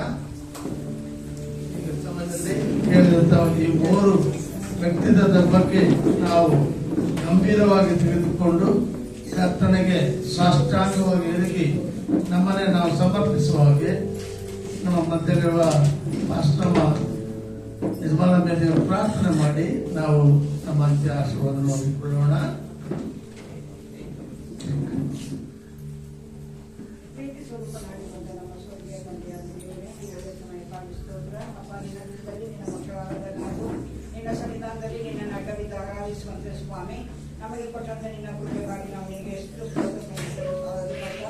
ಹೌದು ಸ್ವಾಮಿ. ಅಪ್ಪ, ನೀನು ನಮ್ಮ ಆರಾಧನೆಗಳ ಮುಖಾಂತರ ನಿನಗೆ ಮಹಿಮೆ ಉಂಟಾಗಲಿ. ನಿನ್ನ ಮಕ್ಕಳಾದ ನಮ್ಮನ್ನು ನಮ್ಮ ಹೃದಯದಲ್ಲಿ ಕರ್ತನೆ ನಿನ್ನಿಂದ ಬರುವಂತಹ ಆನಂದ ಸಮಾಧಾನವನ್ನು ನೀನು ಕಟ್ಟಳೆಯಿಟ್ಟು ನಮ್ಮನ್ನು ನಡೆಸುವುದಕ್ಕಾಗಿ ನಾವು ನಿನಗೆ ಸ್ತೋತ್ರ ಮಾಡುತ್ತೇವೆ.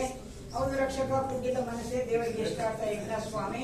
ಅಪ್ಪ, ನೀನು ಕುಟ್ಟಿದ ಮನಸ್ಸನ್ನು ಇಷ್ಟಪಡುವಂತ ದೇವನಾಗಿದ್ದೀ ಕರ್ತ. ಅಂತ ಹೃದಯವು ನಮಗೆ ಕೊಟ್ಟು ಸ್ವಾಮಿ, ಮಾನವರಾದ ನಾವು ಒಂದಲ್ಲ ಒಂದು ಸಭೆ ಸ್ವಾಮಿ ಅಪ್ಪ ಪ್ರಾಪಂಚಿಕ ರೀತಿಯಲ್ಲಿ ಕರ್ತನೆ ಸೋತು ಹೋಗ್ತೇವೆ ಸ್ವಾಮಿ. ಹಾಗಾಗದಂತೆ ಕರ್ತನೆ ನಿನ್ನ ಆತ್ಮನಿಂದ ತುಂಬಿ ಬಂದೆಯೇ ಅಪ್ಪ, ನಾವು ಎಲ್ಲಾ ಸಮಯದಲ್ಲಿ ಜಯ ಹೊಂದುವಂತೆ ಕರ್ತ. ಏಕೆಂದರೆ ಲೋಕವನ್ನು ಜಯಿಸಿದಂತ ನೀ ತಾನೇ ನಮ್ಮೊಟ್ಟಿಗೆ ಇದೆಯಲ್ಲ ಸ್ವಾಮಿ.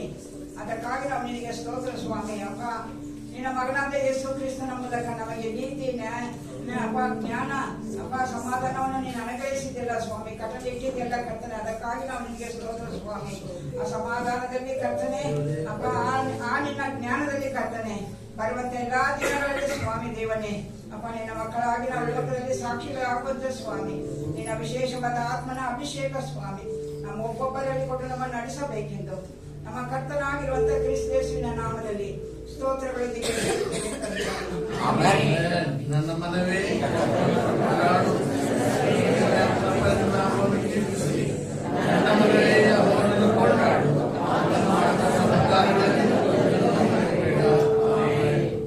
ನಮ್ಮ ಕರ್ತನಾದ ಯೇಸು ಕ್ರಿಸ್ತರ ಕೃಪೆಯು, ತಂದೆಯಾದ ದೇವರ ಪ್ರೀತಿಯು, ಪವಿತ್ರಾತ್ಮರ ಅನ್ಯೋನ್ಯತೆ ಸಹವಾಸವು ಎಂದೆಂದಿಗೂ ನಮ್ಮೆಲ್ಲರ ಸಂಗಡ ಸದಾ ಇರಲಿ ಸ್ವಾಮಿ. Hallelujah. Let joy of Jesus Christ stay with us all the time. Jesus